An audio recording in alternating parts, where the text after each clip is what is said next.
I'm excited to share with you this hidden gem we found. The story is called The Twin Siblings' New Life. If you guys love this, please like and subscribe. This is a tale about siblings who got reincarnated together as imperial children. Their lives, however, were hardly glamorous and likely caused them trauma. Stay with me as I tell you what happened to them. A high school twin died and was reborn as the Emperor's twin children, given the names Arjen and Arienne. Arienne is the Empire's lone princess, and Arjen is the fourth prince. Yet they have the consciousness of adults inside their child bodies. And today is their 5th birthday. But instead of celebrating, their mother, Ruahel, greets them with anger. Thanks to their ability to mentally communicate, they can somehow avoid some of the abuse. But not today. Ever since the Emperor abandoned them, Ruahel has become a drunken monster who regularly beats her children. Today, she becomes hysterical, throws a vase at the twins, and physically abuses them, yet they put up with it. Once Ruahel leaves, Arienne heals her bleeding cheeks and they comfort each other. Other than telepathy, fast healing is one of the Imperial abilities they inherited. Later, they gaze out at the city, wondering if they will ever be able to escape their current situation. From what they know, Ruahel was a commoner, both intelligent and beautiful, and 6 years ago, the Emperor favored her for a night, and as a result, they were born. They might be of royal blood, but they are never treated as such. Their father has no interest in them, and even the maids mistreat them. Arjen notices something, and they both flinch when they see a man with a bloodlust expression on his face. However, this suddenly changes, and the man begins being friendly to them, which surprises them, but the twins remain alert. Since the man doesn't appear to be dangerous, they answer his request for their identities. Since it's cold, he gives his coat to the twin, looking worried, then leaves. They are now back in their room when suddenly they hear their mother screaming. They are outside in the garden when they watch their mother, wasted more than usual, loses her balance and falls to the ground, killing herself on a sharp branch of a tree. Arienne quickly covers Arjen's eyes to save him from seeing all this. One night has gone by, yet their mother's body remains untouched in the garden, and the twins, particularly Arienne, has been unable to sleep. When they see Imperial Knights marching by and ignoring Ruahel's corpse, they get suspicious and hide. The Knights enter their house and start looking for them. The twins get terrified when they discover that they are their target and so plan to hide in the woods, as they are certain that the Knights are likely there to kill them now that Ruahel is gone, and since they are considered a disgrace to the Empire. They finally get out of the castle and run, but to their surprise, the search party has already reached the forest. Lack of sleep and exhaustion are already taking a toll on Arienne's body, and she's starting to lose consciousness, which worries Arjen. The Knights notice Arjen's voice, but when they get caught, the Knights surprisingly express worry for them. The Emperor then makes an appearance and gives commands to the Knights, while Arienne faints at the sight of him. When Arienne wakes up, she scans how sparkly their room is and notices Arjen looking tired. He couldn't sleep, scared that the Emperor might do something to them, so he tried to keep Arienne safe while she slept. Now, Arienne realizes that they are currently in the palace. The twins remain unsure what's happening when Ishina, the head maid, and the other maids come into their room and announce that they will be serving them. The maids grab the twins, assisting them in bathing, when they quickly notice their arms full of scars. They begin making derogatory comments about them, but are quickly silenced by Ishina's discipline. She then informs the twins that they will be treated as royal children and given a proper education. Arienne is baffled by Ishina's advice that they should adapt fast to show gratitude to the Emperor for his generosity. With all the kindness the Emperor is suddenly showing, she wonders where he's been all these years and why he's doing it now. After that, Ishina tells the maids to get the twins ready as they will be having a meal with the Emperor himself. While she waits for Arjen to change clothes, Arienne can't help but wonder what the Emperor is up to now that he's acting like nothing happened after abandoning them for 5 years. She can only remember him holding them when they were born, and the thought of them sharing a meal today makes her uncomfortable. When the two are ready, the butler and maids take them to the Imperial table, where they will meet the Emperor. They appear alarmed upon arrival, and the moment the butler opens the door, they brace themselves for danger. They greet the Emperor, but refuse to heed his invitation to sit. Their seats are far apart, and since the Emperor notices that they want to stay together, as evident by Arjen holding Arienne, he orders the chairs to be moved so they can sit next to each other. Arienne finds it difficult to eat with the Emperor, whereas Arjen eats like a robot. Chew, swallow, and repeat. The Emperor, however, notices the scars on Arjen's arms and inquires as to their cause. Arjen then quickly covers it, and Arienne tries to shield her brother from him. I adore how they look out for one another. Arienne glares at the Emperor as if he doesn't know they're suffering. When the Emperor asks if Ruahel did that to them, they get scared because of his imposing presence. Arienne interrupts Arjen while he's trying to explain, telling the Emperor to stop staring at their scars. She's afraid that the Emperor, of all people, will discover their hidden pain through their scarred bodies. And as a result of her pent-up feelings, she yells at him, shocking everyone. While shaking and panting, she tries to continue, but she faints. After seeing this, the Emperor wonders if his decision of abandoning his twins were correct. They are his illegitimate children and the Emperor's weakness. He couldn't kill them when he saw their golden hair, so he chose to hide their existence. Arienne wakes up in their chamber crying, while Arjen scolds her for what she did while still hugging her and telling her it's not safe to do something like that again. She can't believe that they are still alive after defying the Emperor, and what makes it even weirder is that she remembers the Emperor carrying her. The following day, they are awaiting their punishment, but nothing happens. They are relieved when one of the maids proposes going to the garden. When they arrive, they can't believe how beautiful it is compared to their home. And because the maids are watching them, they try to act like their age by playing with flowers. A young man approaches them, and they recognize him as the noble they met before. But now he has golden hair. The man introduces himself as the second prince and starts playing with them. Arjen uses telepathy and tells Arienne that he recalls that the second prince is only 10 years old. Although they are stunned by the fact that he appears to be an adult, their thoughts are interrupted when the second prince begins insisting that they refer to him as Alex. He then asks for their nicknames as well, but they don't have any. Well, he doesn't think that they need one because their names are pretty enough as they are. And he also reveals that they are the only ones in the family to have been named by their father. The remarks did not help them feel better, rather made them angry how lightly they talked about family. Arienne injures her hand from over-squeezing the flowers, and Alex attempts to treat it when he notices all of the scars on her arm. He grabs her, and like their father, begins to question her. Arjen shakingly tells him they are sorry, the same chant they repeatedly have to say to Ruahel every time she hits them. He lets go of Arienne and apologizes, stating that he is merely concerned since it could have been a poisonous insect and they are not pure blood, which means their healing power isn't as strong. The twins get curious and ask about pure blood. Basically, they are a family blessed with incredible magic and golden hair. Alex then explains that since they are illegitimate children, they will not have a manifestation. To explain, from a very young age, a member of the imperial family will undergo manifestation, and their body will resemble that of an 18-year-old. And after they reach the age of 19, their bodies will begin to develop again, and most surprisingly, they will cease aging at the age of 30. This is why Alex looks like an adult while being only 10 years old. But because they are half-blood, they will probably have to grow like a normal human. Arienne agrees to have him heal her and reveals how they got them. Alex admits that he knew about their existence, but did not bother to approach them before, since he assumed they manifested and weren't mistreated. He warmly welcomes them to the family and gives them unknown light magic. Two royal knights pick them up and carry them as they are about to go back to their rooms. Ishina assures them that being carried is very common for young nobles, and in fact, will be quicker for them because of their slower growth.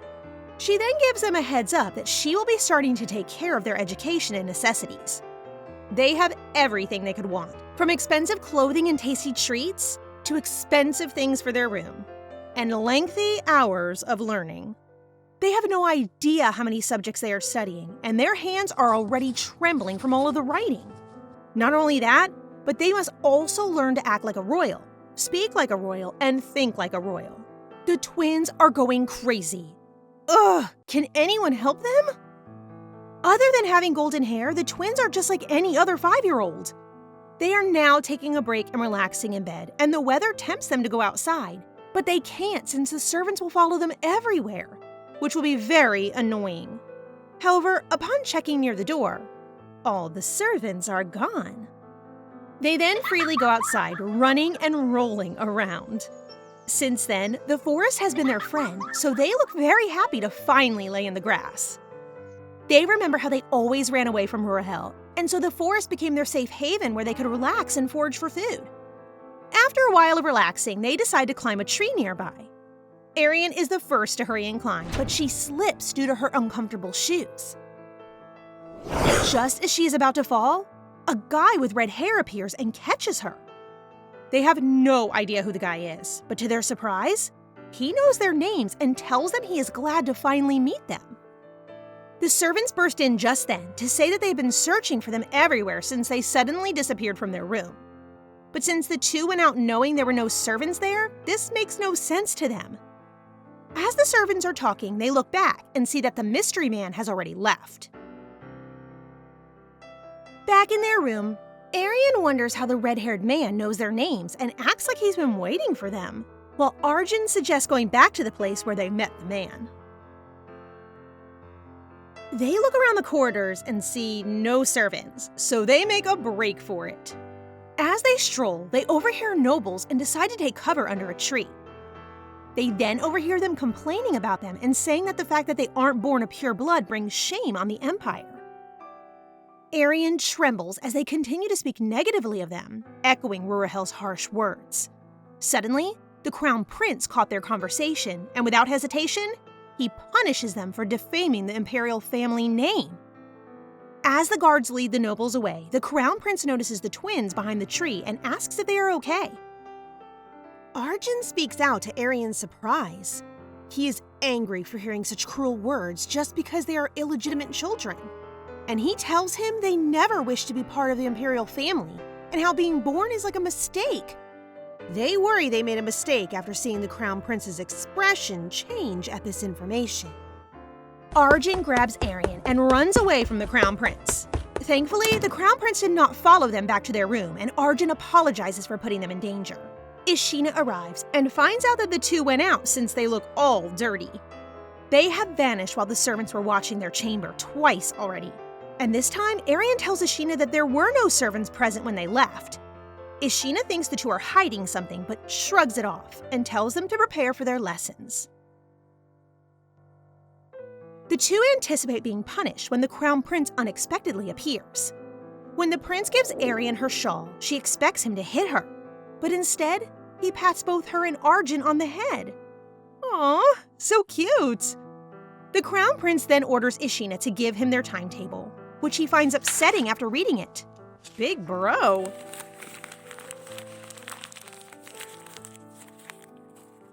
While the Crown Prince is lecturing Ishina for making them do an excessive amount of studying, he uses a magical barrier to protect the twins from any further criticism.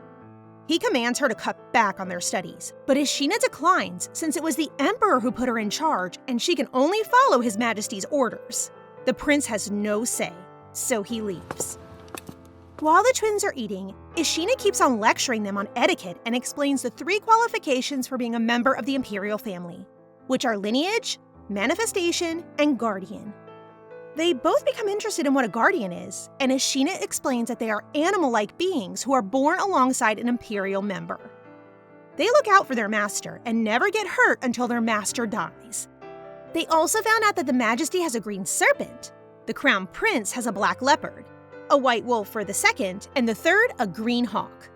Arjen envies them because he wants someone to trust and protect him the way they always seem to have someone on their side. They have met everyone in the imperial family except for the third prince. Arienne is curious about him, and Arjen thinks he must have the same calming aura as the rest of the family. They then get startled by Ishina's announcement that the Emperor wants to meet them. And when they enter the room, the Emperor promptly warns Ishina about her teaching style and becomes furious when he hears the twins addressing her formally. She flinches, and the Emperor reminds her to treat them like the rest of the imperial family, and to fix her behavior since there will be no second chances. While they are drinking tea, the Emperor discusses sending Eiji to the twins, which piques their interest but doesn't have the nerve to ask. Later, when they ask Kushina, she tells them that Eiji is the third prince and that he is known as the Emperor's mad dog due to his tough personality. The description only makes them more frightened. Now, they think Eiji is sent by the Emperor to make them suffer. The third prince then sends word that he would like to have them visit his palace. The maids drop them off in front of the third prince's palace, where they encounter some other noble children. They walk up to the twins and start harassing them with the same insults they are hearing in the kingdom. Just as the twins are about to leave, the third prince stomps the bully to the ground. Another big bro to the rescue. He lifts the child up and gazes adoringly at the twins. A bit violent, but let's go! When the children's attendants arrive, the third prince is enraged when they only greet him and not the twins. He tosses the bully to them and warns them to never go near the twins again. Then makes a "I did well" face at the twins. He looks like a villain, but sparkles when talking to his siblings. The duality! After the children leave, he tells the twins that he actually practices how to say their names correctly, which makes them very confused. Eiji takes them on a tour of his palace and asks them not to address him formally. Instead, call him Big Brother. When their snacks arrive, Eiji wants to feed Arienne and asks to be called Big Brother. They didn't expect the mad dog to act like this, so they think that if they don't do what he says, he might become violent toward them as well. Arienne tries her best to act cute, much to the delight of the third prince. Arjen, of course, gets a taste of the pudding as well while acting cute.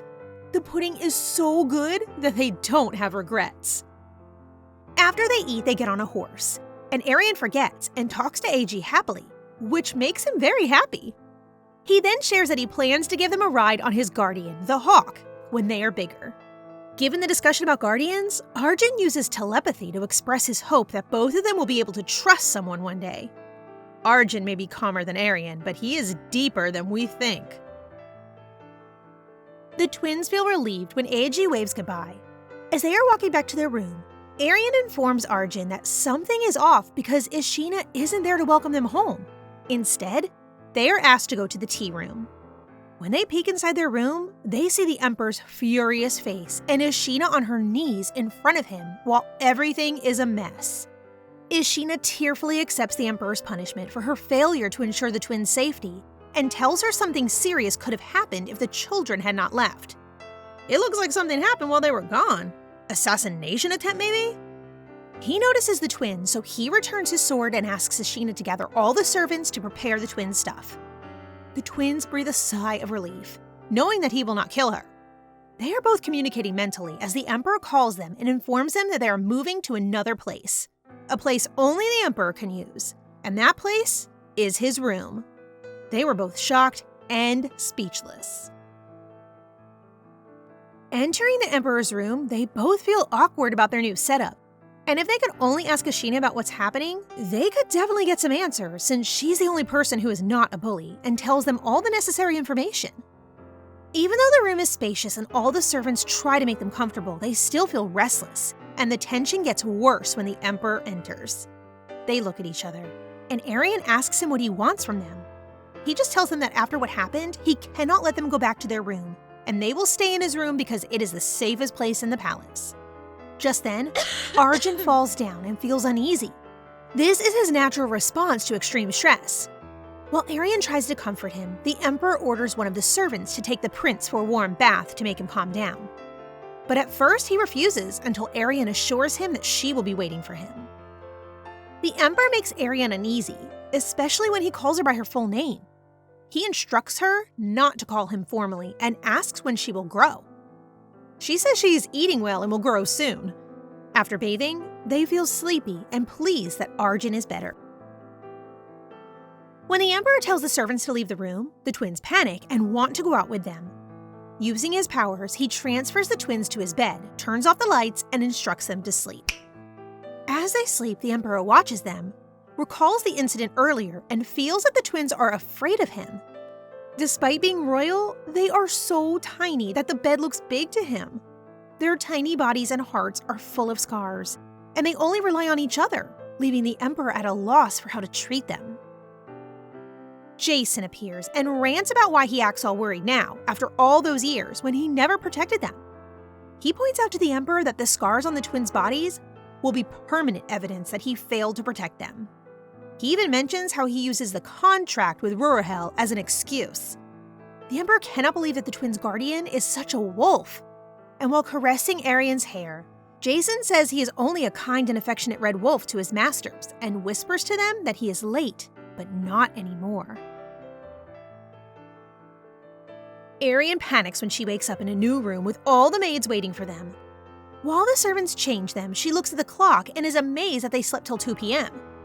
She thinks that if Ashina is there, she will wake them up early so they have time before the day starts. While they are having breakfast, Arienne asks Arjen if he is feeling better, and he admits that he has not completely recovered yet, but reassures her that he'll be fine. This makes her worry even more. After breakfast, the Emperor sent some presents and more toys for them to play with since they are not allowed to go out without his permission. After completing the puzzle game, drinks are served, and again she thinks of the difference if Ashina was there and wonders what happened to her. When they inform the servants that they will stop playing, their faces all brighten, and they tell them that they will bring them to the Emperor. They are surprised to see the Emperor together with the 3 princes and notices the knights with their horses in line. The Emperor tells them to come closer, and they are even more surprised when he says they can choose which horses they like. They can even hear Aegis fretting while the Crown Prince worries that it may be too dangerous for them and exaggerates how it can cause their hearts to go into shock and kill them. I want brothers like them. The twins can only stare at them and watch the scene in silence. To add to the comedy, the Emperor even acknowledges that their small size makes them vulnerable and starts discussing it with the Crown Prince. Meanwhile, the second prince just smiles and enjoys all of this. When the Crown Prince mentions the head maid, Arienne interrupts and tells them they want to see Ashina. They will need her since she is honest with them, and to their surprise, the Emperor agrees to their request. The Emperor is delighted that they are asking him for something for the first time. After a while, Arjen collapses while they are talking, making everyone panic. Aegis grabs him while calling for a doctor. His head feels like it's about to split up, while Arienne is anxious and blames herself for what's happening, until suddenly, she feels the same and falls down as well. Feeling scared, she doesn't know what is happening to them. When Arienne awakes, she finds herself back in the Emperor's bedroom. She looks in the mirror and is surprised to see that her hair is longer. She's grown a little taller, and her scars have disappeared. And Arjen experiences the same changes as well. The Emperor and Ashina walk into the room and talk about how a week has passed since the twins woke up. And without providing any clarification, the Emperor instructs Ashina to tidy them up before leaving. While the servants are cutting their hair, Ashina congratulates the twins and explains they underwent manifestation, making the two confused since there are barely any changes in them. This is because they are only half-blood. They manifested imperfectly. After they change, Ashina then asks why they want her despite her stern nature. The twins explain that they value her honesty over her affection, and that they need her to teach them about the imperial family. This is not something Ashina expects to hear from them, and so she gladly accepts their orders. Now that they are in the hall, the two see the Emperor talking to Count Clone. He appears to be complaining about something, but the Emperor's menacing gaze causes the noble to flee in fear. The Emperor then greets the two warmly and proceeds to the imperial table where the 3 princes are waiting. Each prince congratulates the two for their manifestation, and then the Emperor begins discussing their social debut in order to officially recognize them as members of the imperial family. While the princes agree, the two did not because none of the nobles they've met have ever accepted them. Arjen speaks up and expresses how they don't want to meet anyone since the people in the kingdom are frightening and they don't like crowded places. They are surprised when the Emperor agrees and postpones the party. Arienne couldn't help but wonder if he was being real about his concern for them. Meanwhile, Count Clone is having a conversation with a mystery guy about the Emperor's plans to introduce the twins to the public. Villains alert! The next day, the maid informs them that the Emperor has given them permission to freely walk 3 to 4 hours a day with a few servants to escort them. This confuses them again. It appears that the Emperor has given regard to what they said yesterday and is now being considerate. but this does not imply that they have forgiven them. They come across the head of the Rosia Ducal family and his son as they stroll, and they greet the twins formally. This is the first time they encounter a noble who treats them with respect. However, that seems far from the truth. When the twins walk away, the Duke stares at them from afar and removes his gloves, calling them filthy.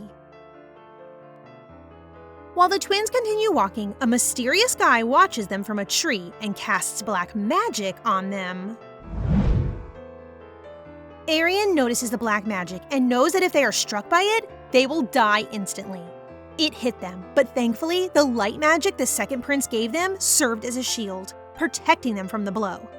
The knights quickly search the surroundings, while Ashina explains to the twins that the attack is likely a bloodthirst, a magic that harnesses power from curses, and their target must be the twins. They are now back in their room, when suddenly the Emperor enters and quickly checks on them.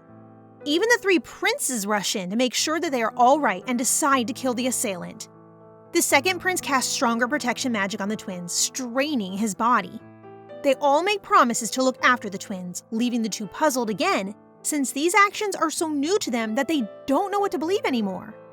They feel warm, as if they're really part of the family. Dear, you two are! Somewhere, Count Clone complains about the unsuccessful attack, but the mysterious guy explains that their target is the second prince, as he is quick-witted and will be a nuisance in the future. He anticipates the prince's exhaustion from casting a spell of protection over the twins, and they intend to lure the imperial family into traps by making them believe the twins' flaws will bring them down. Even after the incident, the twins are eager to learn, so they start their first magic class. Upon entering, Baron Chembo discovers the second prince's white mana surrounding them. It is a defensive magic that can rival anyone on the continent. He then teaches them about magic recall and uses them and the second prince as examples. To explain, since the prince transfers a huge amount of mana to them, he can also send it back to himself if he wants to. The teacher then notices that Arienne possesses a massive amount of mana, while Arjen only has half of it. This didn't bother Arjen, as he wants to be a swordsman. They've just finished class and are munching on snacks when the third prince barges in, offering them a bunny he stole from someone else. The twins politely decline, though, and wish for its return. Arienne asks if there are any clues about the attacker, but even the crown prince hasn't found anything. Then Eiji asks if they'd like to meet the second prince and ask him, which they happily accept. As they walk, Jason keeps an eye on them and is happy to see their smiles. Arienne assumes the second prince's condition is related to his spell and asks whether he is sick. He attempts to grin and tells them he is tired but happy to see them. As they are going to have tea together, one of the knights runs up to Eiji and gives him a message to return to his palace immediately. The twins believe it is important because he leaves quickly, while Alex understands what's up. To change the mood, the second prince asks them to have tea with him, but he cannot endure what he feels, so he just tells them to play on their own and orders the knights to escort them. The twins can see that he is not in good shape, but they want answers to their questions, so they trick the maids so that they can enter the room of the second prince. Inside the room, they hear an unfamiliar voice. He introduces himself as the second prince's guardian. Amazed by what they see, Noe informs them that the second prince needs to rest to recuperate from the spell he cast on them. The knights bring them home and find a guest waiting. In an underground prison, Eiji is frustrated as he cannot get valuable information from the suspect. His guardian explains that the man is a grimoire merchant, and he caught him at the back gate of Count Clone. He then adds that the man has been spotted selling illegal grimoires to the Count for the past month.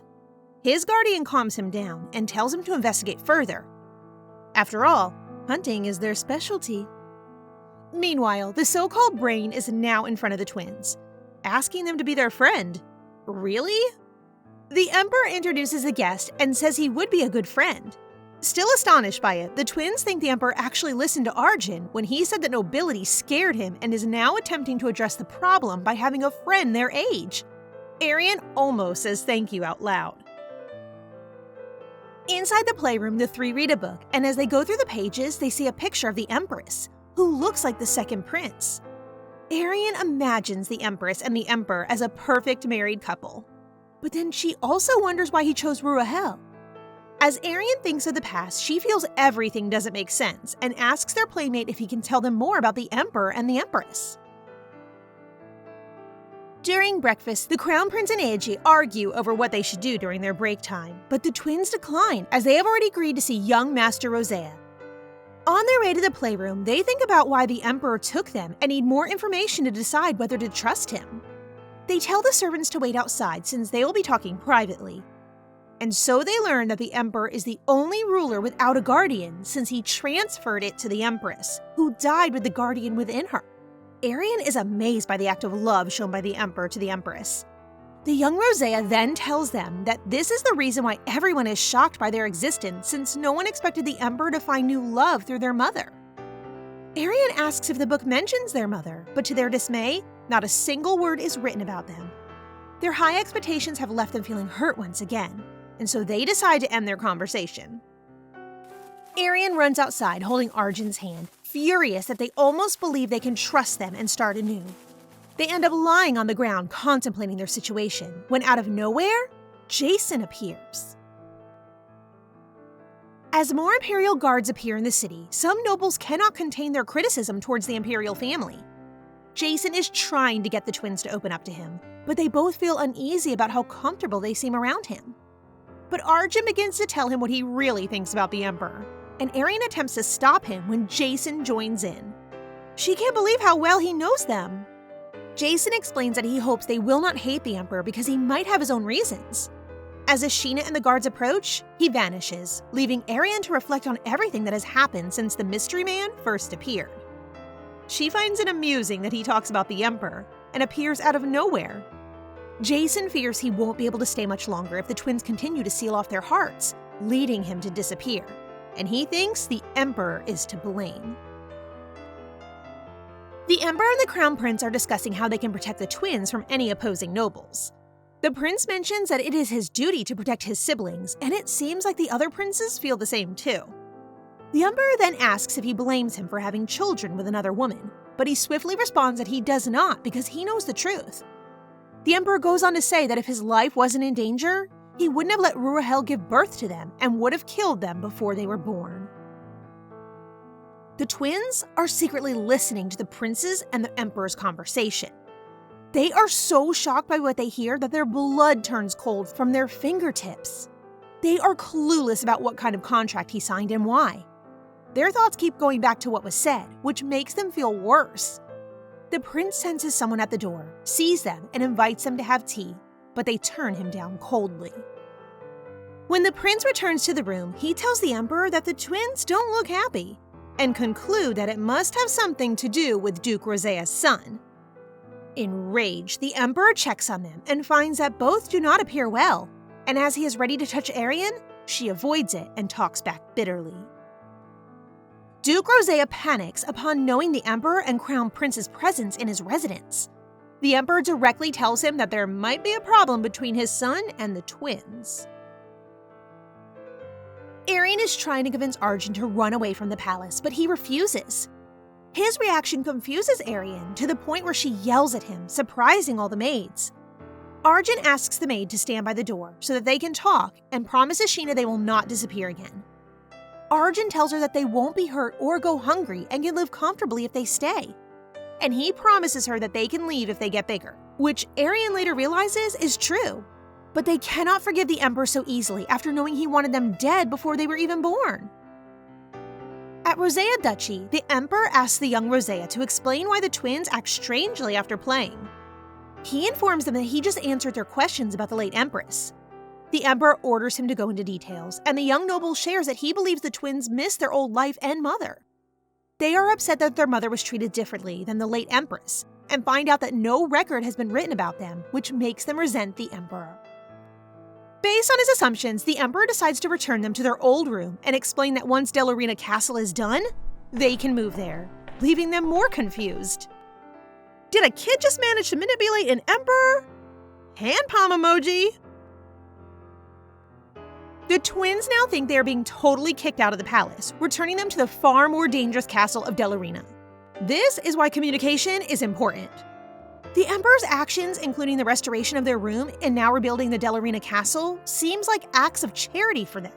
It's just that everything the Emperor does makes little sense.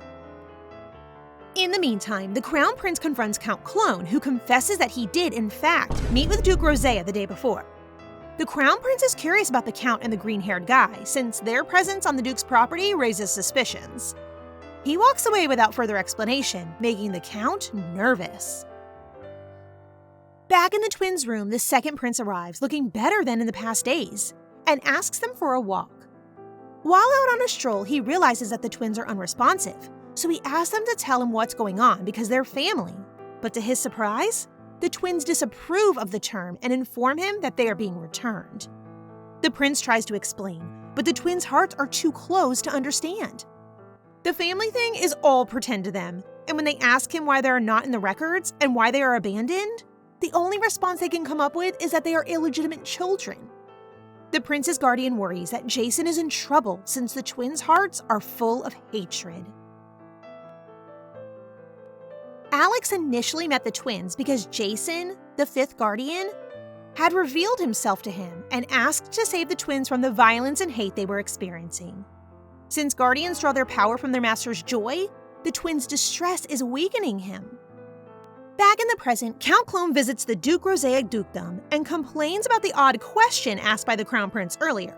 However, the Duke is unconcerned since he doubts the Crown Prince saw Riolu, because he did not mention the strange man in the hood in his questions. This worries the Count since there is no guarantee the Duke will not abandon him, and he thinks he must try to find a way to survive on his own. Arienne asks Ishina why they still try to serve them when they are being kicked out, which surprises her. Ishina then explains that the Emperor never mentioned exiling them and assures them that every decision he makes is not to transpire them.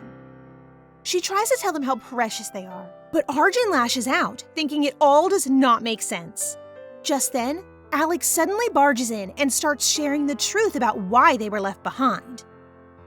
While in town, Eiji and his guardian are able to track down Count Clone. Gotcha! The twins were shocked to learn that Ruahel could kill the Emperor. The prince goes on to explain that 6 years ago, when the Emperor first met Ruahel, she claimed to have the power to heal. The Emperor put this to the test by slashing his hand, and Ruahel healed it by licking it. The Emperor was clueless that she had the power to curse blood. She can only use the power once, but when she drinks someone else's blood, she can control their life. He is unaware of the circumstances, but Ruahel left and took the twins to reside in the Dellarina castle. The twins discover that she threatens to kill them if any Imperial member tries to see them, and she continuously demands money until they lose contact. He even tries to check on them secretly, only to find out that the castle is in ruins. So they assume they are dead, which is why they never looked for them. Even after hearing this, the twins still can't trust the family, and their discussion gets cut off when Duke Rosea arrives. The third prince and his guardian begin interrogating Count Clone as to why he has been seeking a spell book shortly after his siblings arrive at the palace. This is something he cannot accomplish on his own, and so the prince demands to know who is the mastermind behind the scheme, or his life would be jeopardized. Duke Rosea is having tea with the twins, and he apologizes for how his son acts around them. He is gradually gaining the twins' trust, so he proceeds by mentioning their return to Dellarina Castle, and introducing them to a servant who is also an illegitimate child, which gets their attention. He then tells them that they can take him to the castle with them as a friend, with whom they can talk. This makes the twins happy because they've never had someone in the same situation as them. Ishina interrupts and informs the Duke that they cannot easily accept any servant. Instead, they have to hold an official interview and get the Emperor's approval. And the twins notice how the Duke's demeanor changes when Ishina speaks. Meanwhile, the Crown Prince describes that the suspicious man he saw had a scar on his face, and Eiji takes note of it. Then, Eiji reveals the confession they obtained from Count Clone and identifies Ishina as the mastermind. Both princes feel the initiator is not Ishina, and Eiji suggests questioning the Count further, but the Crown Prince objects because it is illegal to imprison the Count and asks him to release him. Kalua then voices his suspicions to Duke Rosea, but the princes disregard this because the Duke has a good relationship with the family, especially their mother, and the Duke is distantly related. However, the Crown Prince tries to be cautious and instructs them to keep an eye on both Ashina and the Duke. The Duke and Ashina exchange a disapproving look, and when he leaves, Ashina advises the twins not to put too much trust in the Duke since he isn't as loyal to the Imperial family as he claims. Somewhere, the second Prince Guardian, Nue, finds and heals Jason, who is nearing his death. Healing him is the prince's request, and this is only temporary as long as the twins continue to resent their royal status. He will remain chained. Meanwhile, Count Clone has been released, though under the supervision of the third prince. Riolu then welcomes him home and calls him father. Nue goes back to the second prince and reports Jason's condition.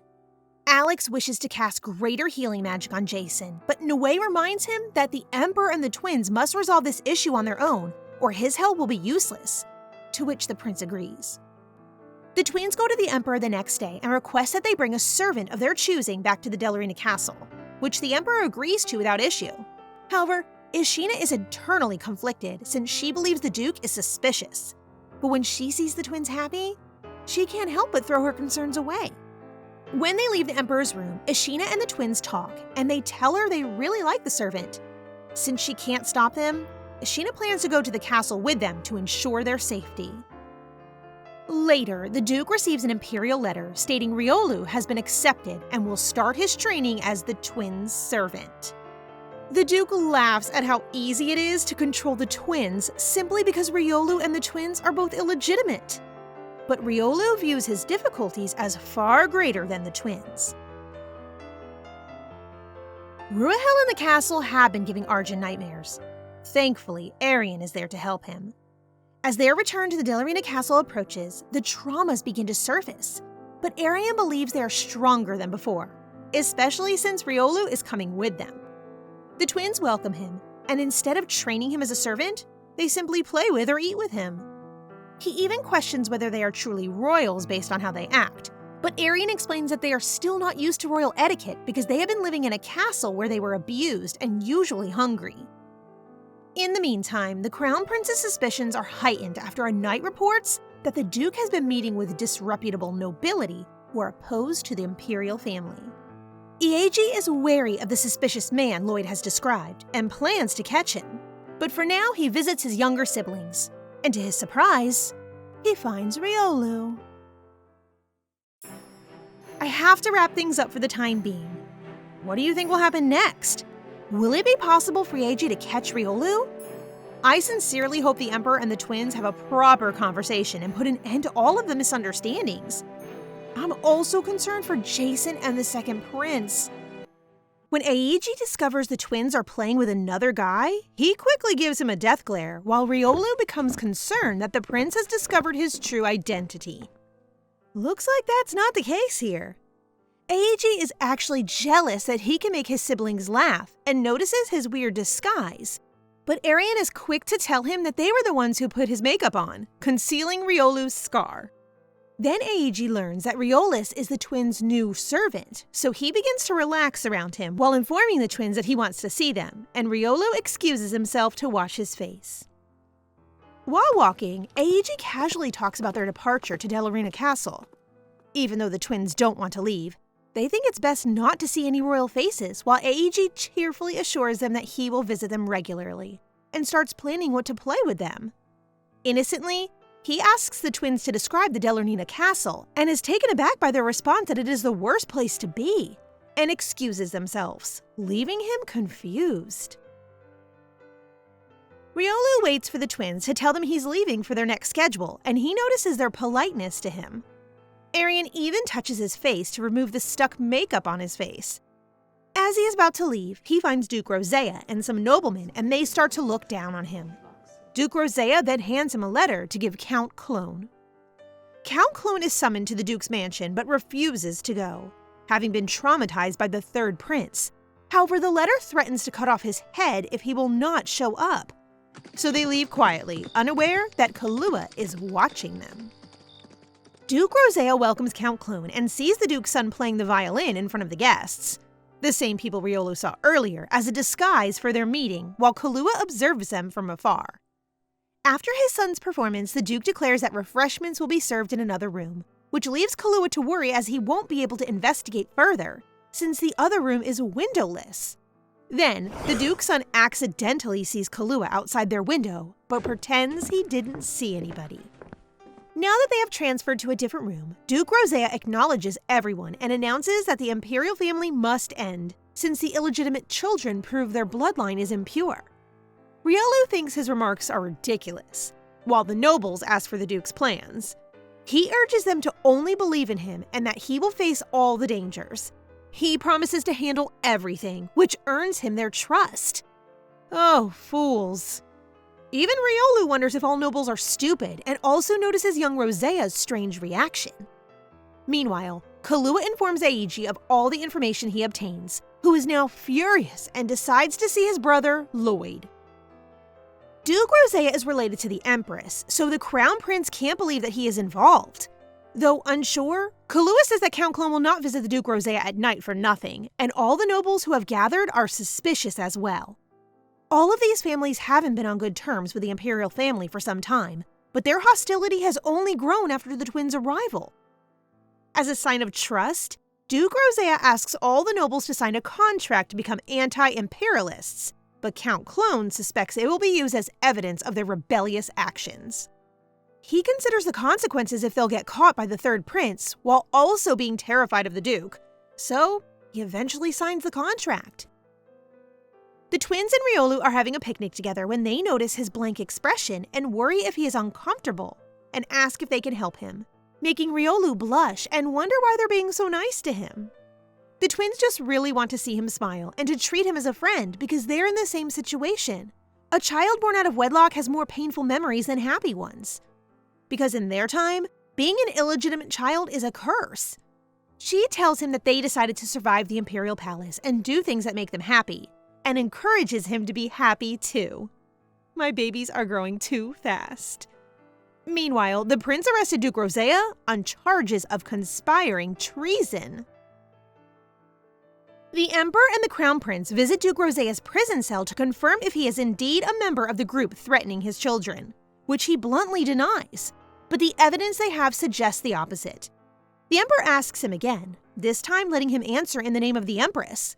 The atmosphere changes, and the Duke solemnly swears he is not a traitor, but he suddenly blames the Emperor for Ilona's misery.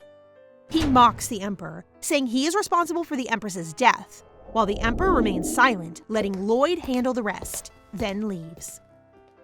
Count Clone causes a commotion by barging into the garden where the twins and Riolu are strolling. He desperately wants to talk to Riolu, who unintentionally calls him father, confusing the twins. Arienne allows the Count in, and he hurriedly calls Riolu without greeting the twins, which makes Arjen angry. When alone with Riolu, he asks him about the document he signed and informs him that the Duke was imprisoned for treason, meaning that if the Imperial family finds it, he's dead as well. Riolu reassures him that they will not find the signed paper and that everything will proceed as planned, making the Count feel relieved. Meanwhile, Jason is being treated again by our best boy Alex, and his guardian is now ready to see his masters. Riolu visits the prison where Duke Rosea is held and convinces the guards that he will deliver food for the Duke. After some not-so-thorough inspection, the guards let him in. And when he's inside, he tells the Duke a cryptic message and asks him to be careful while eating. The Duke smirks, expecting the scroll inside the pie. It's the day for the twins to leave for Delornina Castle. When all the preparations are done, everyone waits for them except for the second prince, who has overdone his powers again. The two princes express their affection while the Emperor remains silent, which the twins expect from him. Aiji will be guarding them on their way to the castle with Kahlua, since the Crown Prince is being chained up by his duties. And as they are about to leave, they find the Emperor in the back looking glum and turning away. Has communication never been taught in the royal school? Gosh. Anyway, Aiji instructs Kahlua to stay on top of the carriage to watch over the twins, and he will follow from behind. Kahlua follows the order and flies when Aiji sees Riolu walking. Aiji tries to call him, but he runs away looking so suspicious. After following Riolu into the woods, Aiji discovers the scar, but is too late to prevent Riolu from poisoning him. Riolu, you have just betrayed the twins and me! Eiji falls down, but is able to call Kahlua before he collapses. Kahlua quickly answers his master's call and leaves the twins' carriage with the guards. The guards are, well, caught off guard by the black fog, knocking them and their horses to the ground. Arienne hears outside, while Ashina feels something strange is happening. Two hooded men grab the twins. Ashina follows them enraged and demands to let them go, but one of them kicks her and she falls. How dare you! The twins, powerless to defend themselves, insult the attackers before being choked to death. Jason appears to rescue the twins, finally! He then unleashes his wind powers, ready to protect his babies. Meanwhile, after hearing a knock on his window, the second prince looks out to see Kahlua carrying Eiji. Kahlua is worried and asks for help. He believes that Eiji was poisoned. The second prince declares that he would personally treat his brother because he doesn't want anyone to know that an imperial family member has been hurt. They should always be strong in the eyes of their people, and hopes that Jason will protect the twins. Jason disperses the fog and tells Ashina that they must return to the palace to protect the twins. But she wonders how, since all the horses have collapsed. Jason claims to have the power to move all of them, but as he prepares to do so, an unknown man appears from behind and stabs Jason in the back, causing the twins and Ashina to scream in terror. Duke Rosea simply cannot let them go. Jason collapsed to his knees after the Duke stabs him, while Arienne is so confused as to why the Duke is assaulting them, until she discovers he is one of the assailants. Ashina's fears have come true. She knows the Duke is up to something again this time. After Ashina saw the Duke try to force himself on the late Empress Ilona, they've never been on good terms. He loved the Empress, but she rejected his advances with a slap, and Ashina witnessed it all. She's the one who helped the late Empress and even warned the Duke. As the Duke raises his sword, trying to kill Ashina, Arienne, who's trembling in fear, tries to stand in his way. The Duke's men capture the twins and force them to smell a handkerchief, which causes them to pass out. Meanwhile, the Crown Prince has not found any clear evidence that the Duke truly committed treason. When he arrives at the Second Prince Castle, he is greeted by a dying-looking Alex. He in Niue used so much power to heal Eiji, and if not for his royal blood, the poison may have easily killed him. This makes their decision more serious. Kahlua then shares that just before Eiji passed out, he told them about being tricked by a man with a scar on his face, most likely the same figure the Crown Prince saw before. The Crown Prince orders Kahlua to find the location of the twins, while he goes after the man who tried to poison Eiji and orders Alex to stay. Their father has left the palace, and because nothing is certain, they decide not to bother him. Arienne wakes up later than Arjen, and instead of worrying about herself, her first concern goes to her twin, then to Jason and Ashina. When they hear the Duke has killed the two, the twins start to tremble in shock and start blaming themselves, thinking that they should not have gotten close to anyone. He points his sword towards Arjen, stating that their deaths will benefit the Empire, but the time is not yet ripe. He announces that he plans to display their bodies in the capital's plaza, where most people gather, and that is where he will expose the Emperor's secret of having illegitimate children. It will shatter the people's faith that illness or death cannot touch the imperial family, and no one will even question him since they have golden hair. Then the authority of the imperial family will also be weakened as the rumors spread, and all this for the sake of his revenge on the Emperor. This guy needs therapy. He wants to witness the look of despair on his face when he learns of their deaths, since the Emperor really loves them, which is the opposite of what the twins are feeling. There is no way that the Emperor treasures them, or so they believe. Upon searching for the scarred man, the Crown Prince discovers that the Duke has fled using a teleportation scroll handed to him by Riolu. He then shuts off Rosea's estate and launches a manhunt for him. Meanwhile, Jason, who is carrying Ashina, appears before the Emperor. Both of them are still alive, but critically wounded, and so the Emperor realizes instantly that his children are in danger. Jason explains that after regaining his senses, the only person he saw was Ashina. The Emperor is so mad that he doesn't understand why he couldn't protect the twins, then learns that Jason's power is so weak because the twins don't feel even a little bit of pride about being royal. The Emperor lets him go, calling medics to heal them, while Jason shares that before Ashina lost consciousness, she was able to reveal the name of the Duke. Excellent job till the end, Ashina. Just as the Emperor is about to leave, he unexpectedly apologizes, telling Jason that he is at fault since he should have fostered pride in the twins. And then Jason would have been able to save them. Yup, best at worst communication goes to you, Emperor. But there is still room for growth, so go save your twins. Back to the twins, Duke Rosea leaves them for a while in the hands of the attackers, making escape much more difficult. They start insulting them, and the twins become quite bored hearing the same old pattern, so they start to insult them back.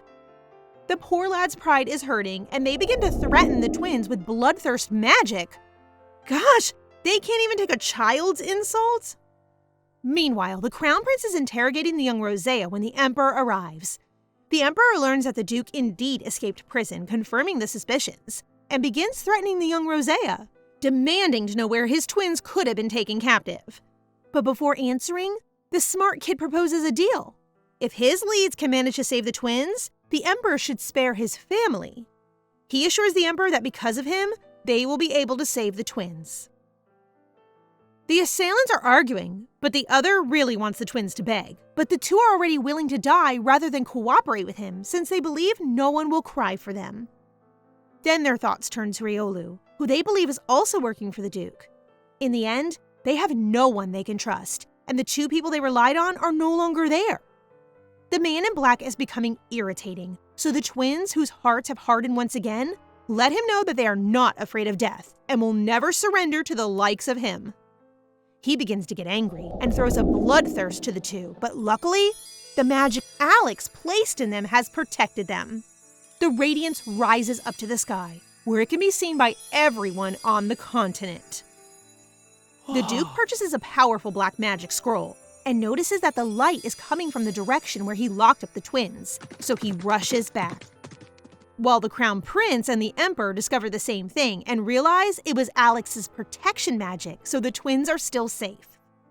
Kahlua, who is trying to make up for leaving the twins behind, quickly arrives before them to fly them where the light is.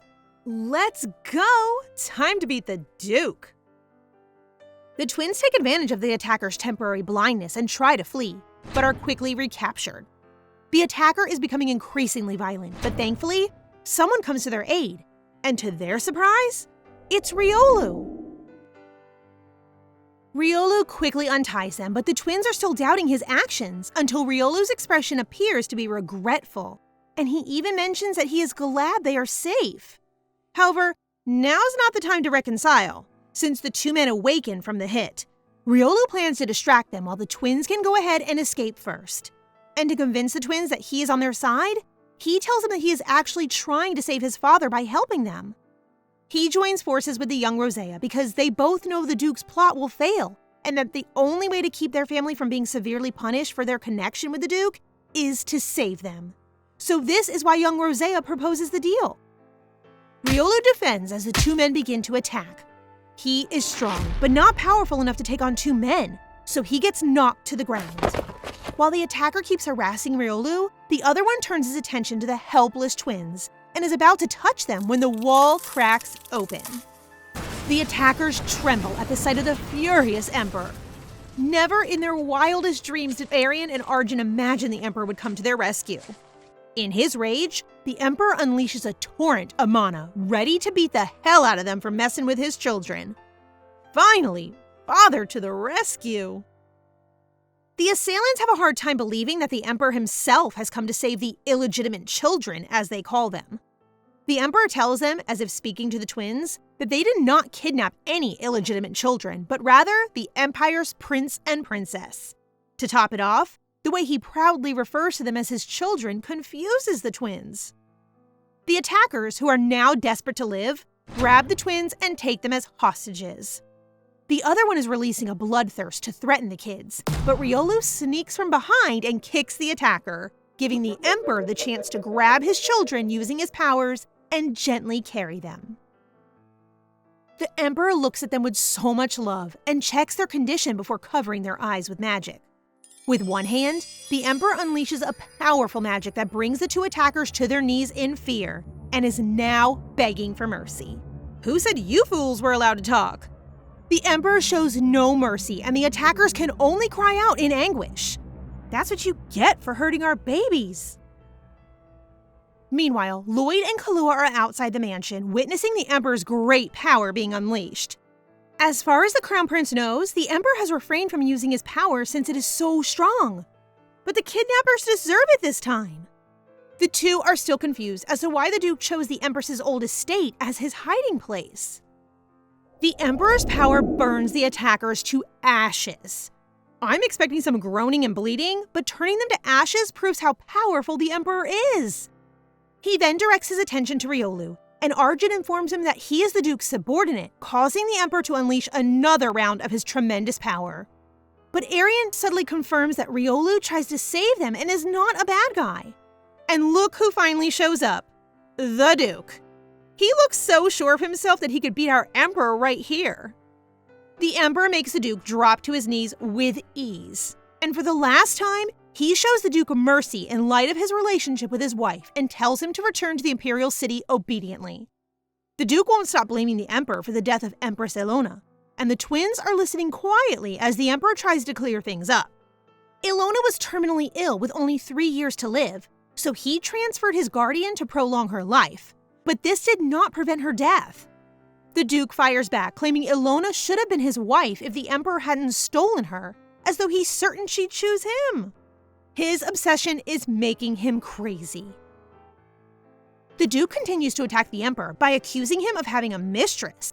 The scroll has the effect of destroying someone's mental state, turning the Duke's hair white and leaving him forever incapacitated. Riolu coughs up blood, causing the twins to worry and rush over to see if he's okay. The Emperor knows that this is because of the boomerang effect of the bloodthirst scroll he used.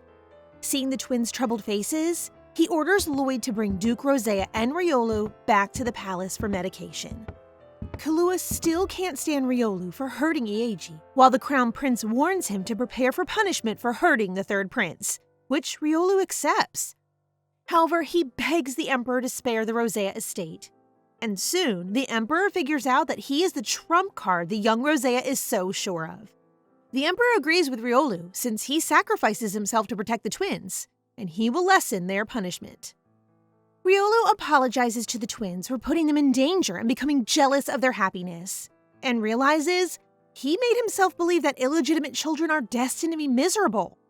The twins accept his apology, and with a smile, they wish him happiness. Finally, the case is now closed, and the twins are left with the Emperor. The Emperor is aware that the twins are in pain being with him and decides to help them be free. This time, he calls them as his children directly and promises to never abandon them again.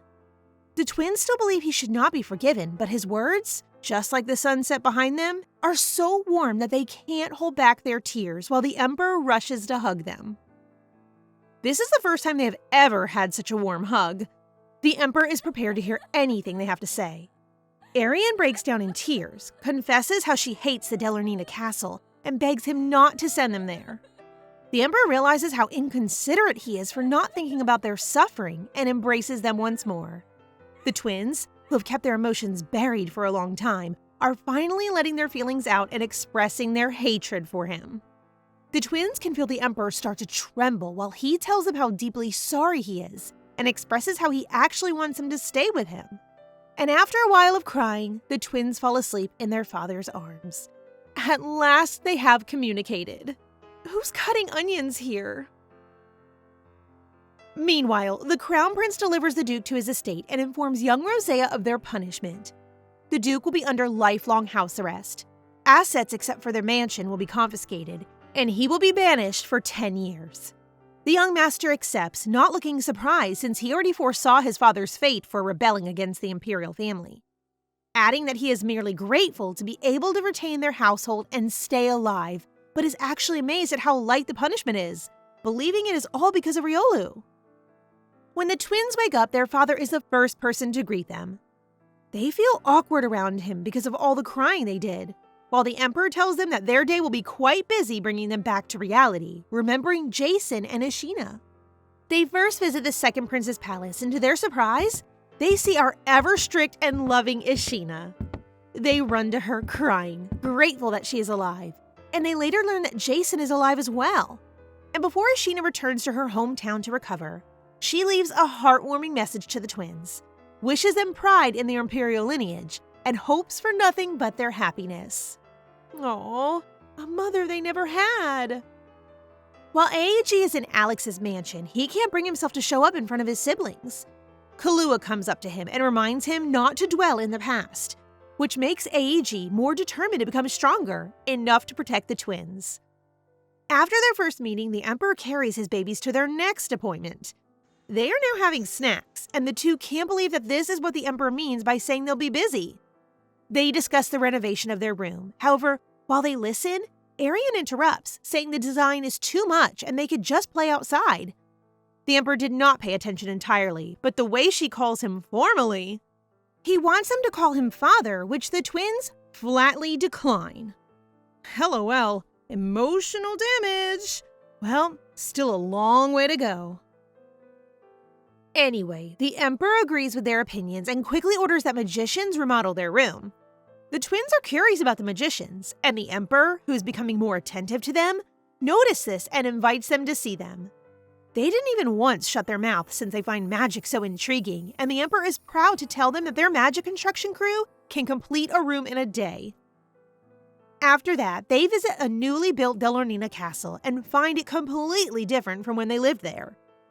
They are confused why their father brings them to the place that traumatized them and learns that he plans to destroy it in front of them. But before doing that, the Emperor will tell them all about their mother. Finally, the revelation that we are all waiting for. One night, Ruahel entered the Emperor's room, informing him that she was bearing his children, which he could never believe since they had never spent a night together. But to his surprise, Ruahel reveals that she's not a human, but a Habi. Remember the time she licks the Emperor's wounded hand to prove her healing magic? She was able to keep the blood in her body, sharing that a Habi can get pregnant with only the blood of another. The Emperor can't even kill her since a Habi can also connect their hearts to another only once. The twins question why he never reveals the truth, and the Emperor questions them back if they would believe that their mother was a Habi, who is known to have been extinct for 50,000 years. They cannot answer, and then Arjen wonders why he's still alive if his life is linked to Ruahel's. The Emperor explains that Ruahel lost her Habi powers after giving birth to them, which is why she kept abusing our poor babies, putting the blame on them. The Emperor thinks this is why Ruahel has avoided communicating with him. She doesn't want him to learn about her lost power. And because kids with mixed blood rarely live past the age of 5, when Ruahel stopped contacting him, he assumed they were dead and wasn't strong enough to visit the graves. Ruahel wanted the seat of the Empress, which the Emperor refused to give up, even if it meant his death. She then resorts to having the Delornina castle and authority to the twins. At first, the Emperor had no interest in the twins, but this changed when he held them in his hands. So when he hears the news that Ruahel is dead and they are alive, he promises himself to make them happy, but he is still lacking as a father and kneels in front of the castle asking for their forgiveness. The twins are still not sure if they can completely forgive him, so for now, they request that he tear the ugly castle down. They say goodbye to their past and go back to the Imperial Palace to be greeted by their loving brothers. The moment is cut short when the twins receive a request from Riolu to see them, but this time, the Emperor and their brothers will come with them. The twins are happy to see Riolu looking great with his new haircut. New hair, new life. The entire Imperial family enters the chamber looking scary. The twins are worried about the third prince seeking revenge on Riolu, who is now on his knees apologizing to him. He is willing to accept any punishment from the third prince, including death. But to their astonishment, Eiji merely tells him that he lost because he is weak, and that saving his siblings is enough for him. Riolu will be banished for some time and is tasked with investigating towns. He expresses gratitude to the Crown Prince for giving them a chance to atone, and young Rosé remarks that no other empire will show mercy for such crimes, except the Imperial family.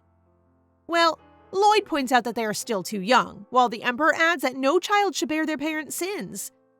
All the other nobles will be punished as well, with the exception of Count Clone, who has been removed from the anti-imperial list as part of his deal with Riolu.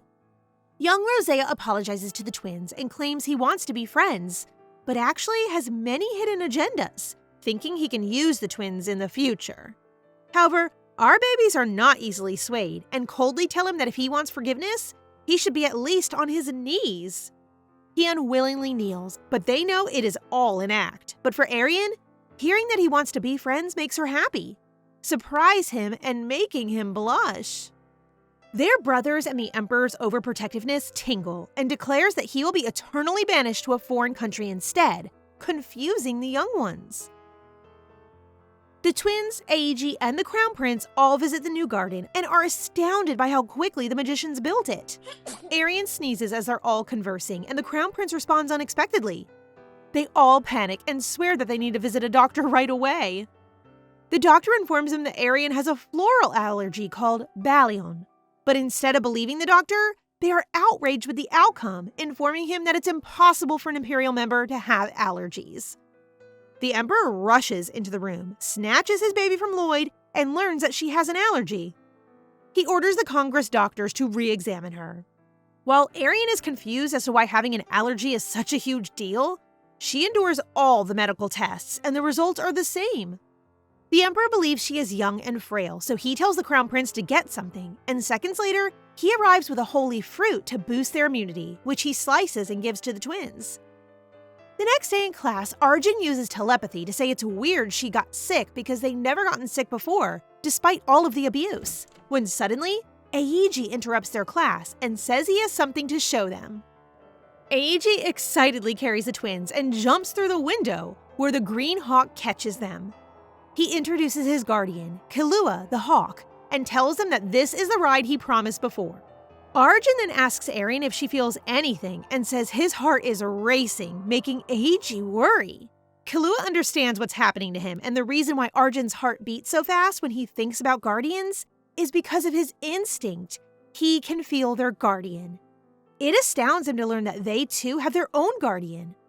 Arjen wonders where their guardian is and why he hasn't come to see them, but Killua suggests that they will have to figure it out on their own and just need to be more confident, but ends up giving them hints, saying their guardian is related to the wind. Then the red-haired man immediately comes to Arienne's thoughts. They should feel the wind and figure out what they truly desire. After that, they go to the second prince's castle and are surprised to see a celestial dome Alex created. They are enjoying it when Aegi apologizes for not being able to help them when they needed him, expresses his desire to be closer to them, and promises to protect them. The first time they really get a sense of how sincere their brother is. While they are still talking, the celestial dome suddenly vanishes, and the second prince enters to inform Aegi that their father is searching for him after hearing that he had dragged the twins out of class. Aegi explains that he wants to show the place to them, but he ends up following the second prince anyway, leading the twins to conclude that the second prince is tough. The twins observe that the second prince doesn't seem well and seems exhausted. He tells them that he will get an escort for them because he's busy and leaves first. They sneak into Alex's room, approach him, and notice his fever-red face. Arienne notices that he has no servants to assist him now that he is ill. Arienne informs Arjen that they will soak a towel for their brother because they owe him a lot and have never thanked him. They give it their all and use their teeny bodies to put together a damp towel, and Arienne applies it to his forehead and waits for his fever to subside. They are exhausted and decide to relax next to the bed, but Arjen falls asleep first. Alex's guardian appears while they are sleeping and thinks they are cute playing nurse to their brother. Alex wakes up to a moist towel on his forehead and two toddlers sleeping near his bed, while Niue teases him as he blushes. Then, the Emperor appears to pick up the twins. Alex is all better now that his cute siblings have taken care of him. That evening, Arienne and Arjen awaken in the Emperor's room and are presented with lemon water. They know that everyone else in the Imperial family never gets sick, so Arjen wonders why the second prince is not feeling well. Then, the Emperor clarifies that Alex is not sick.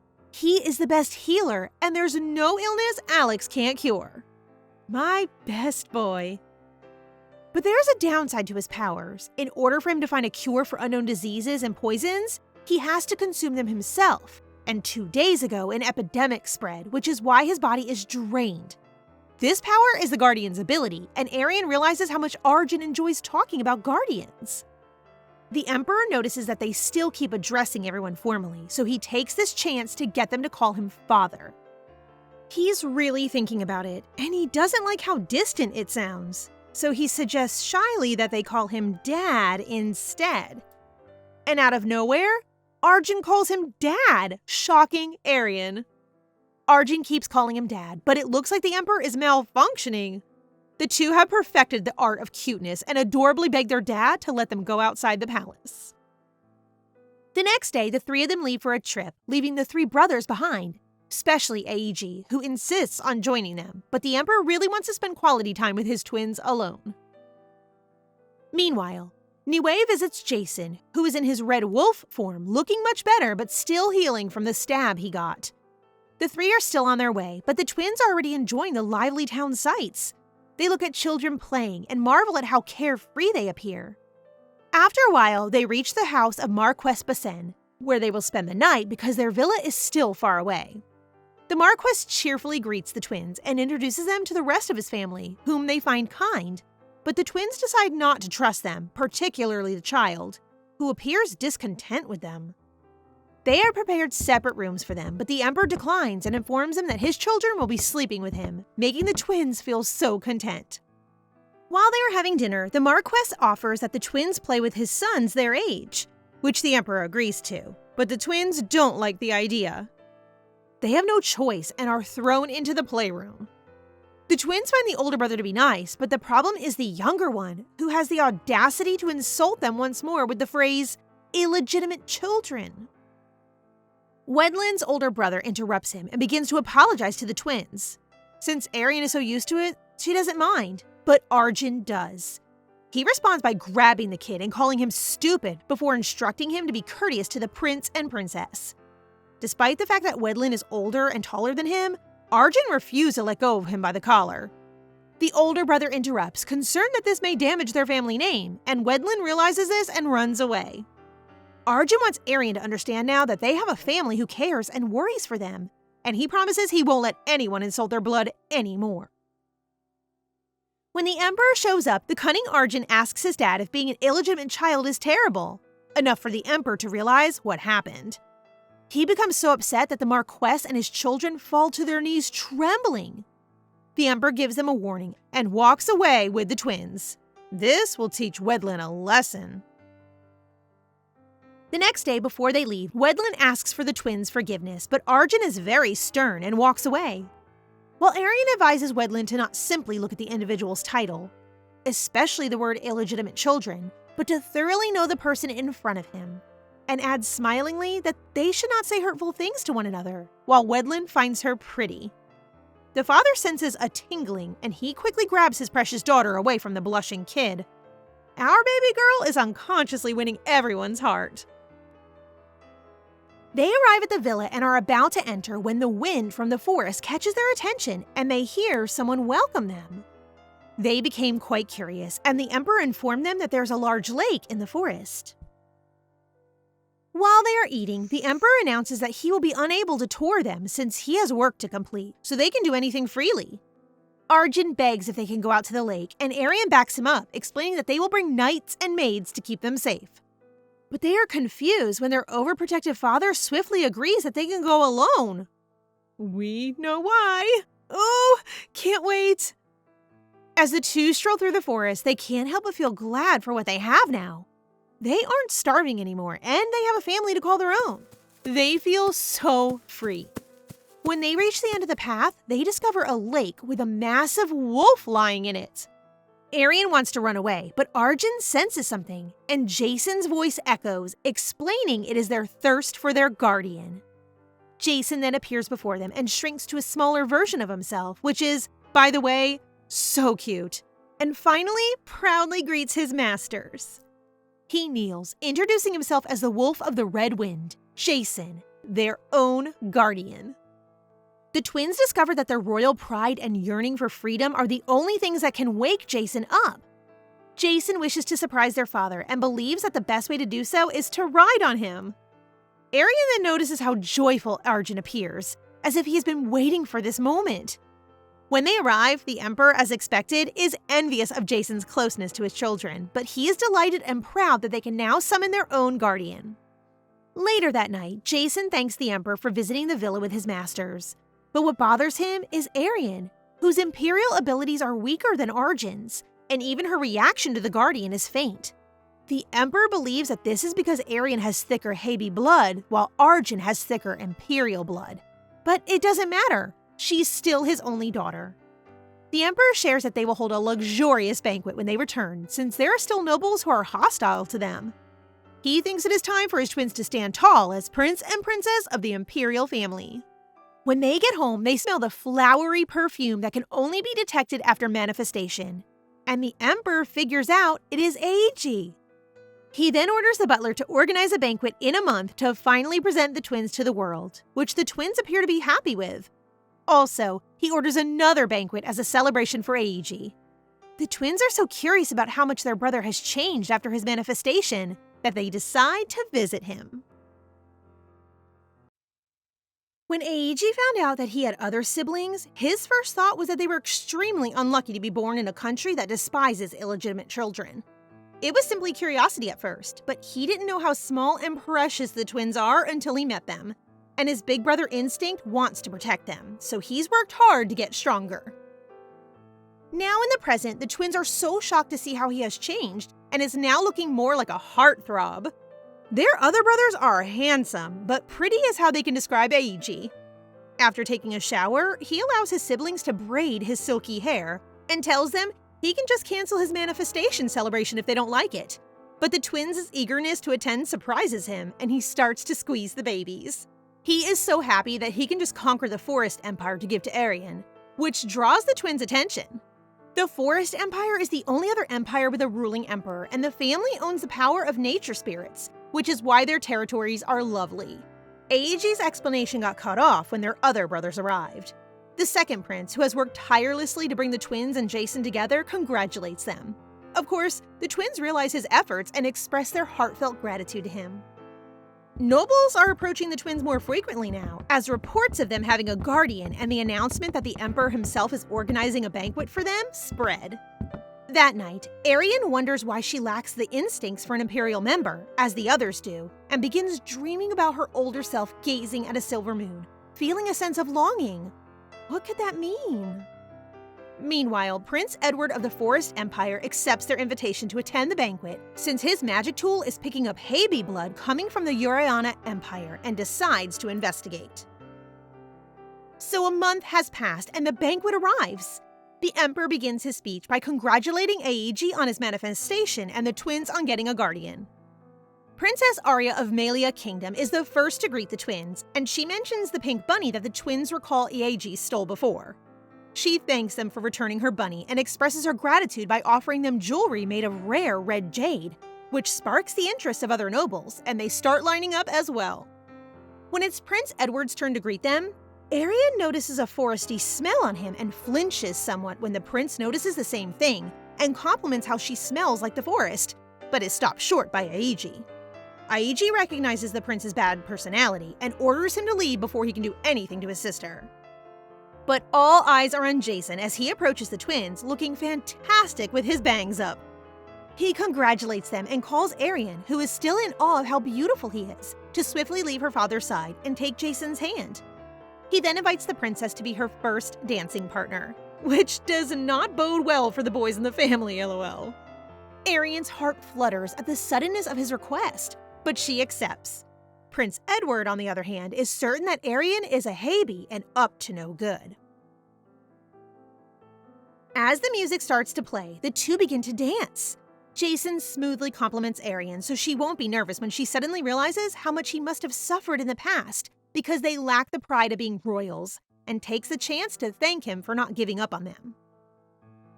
Back to our boys, Alex is trying to convince their father to just let Jason for once, since all the nobles seem to like it, while Lloyd believes now is the ideal time for the Emperor to make the announcement. So following the dance, the Emperor proclaims a new decree that his empire is no longer permitted to discriminate against children based on any situation of their birth. Their brothers take turns declaring that those who abandon their children will be punished, and now that they have magic that can trace one's bloodline, there is no excuse to reject their own blood. It is also time for Jason to reveal his true form as their guardian, shocking everyone in the room. And the twins are not wasting any chance to tell everyone to respect them. Not because of their hair or their guardian, but as among the children who should not be discriminated against, and to accept their existence. Finally, the pride within them is growing. The celebration ends well, and as the twins are about to return to their room, our sneaky Aiji plans to go out with them to the town for their post-party. They use magic to color their hair black as a disguise, which really suits the three of them. And off they go, while Prince Edward finds them sneaking out. They are having a good time in the bustling town when Arienne becomes distracted after smelling the same woody scent that Prince Edward smells near them. She brushes it off and eats street food while Aiji and Jason compete for her attention. Cuties. Arjen then notices several commoners playing street chess and becomes intrigued, wanting to play himself. And Aiji, as a proud brother, presents Arjen with confidence, even staking 50 gold to whoever can beat his cute little brother.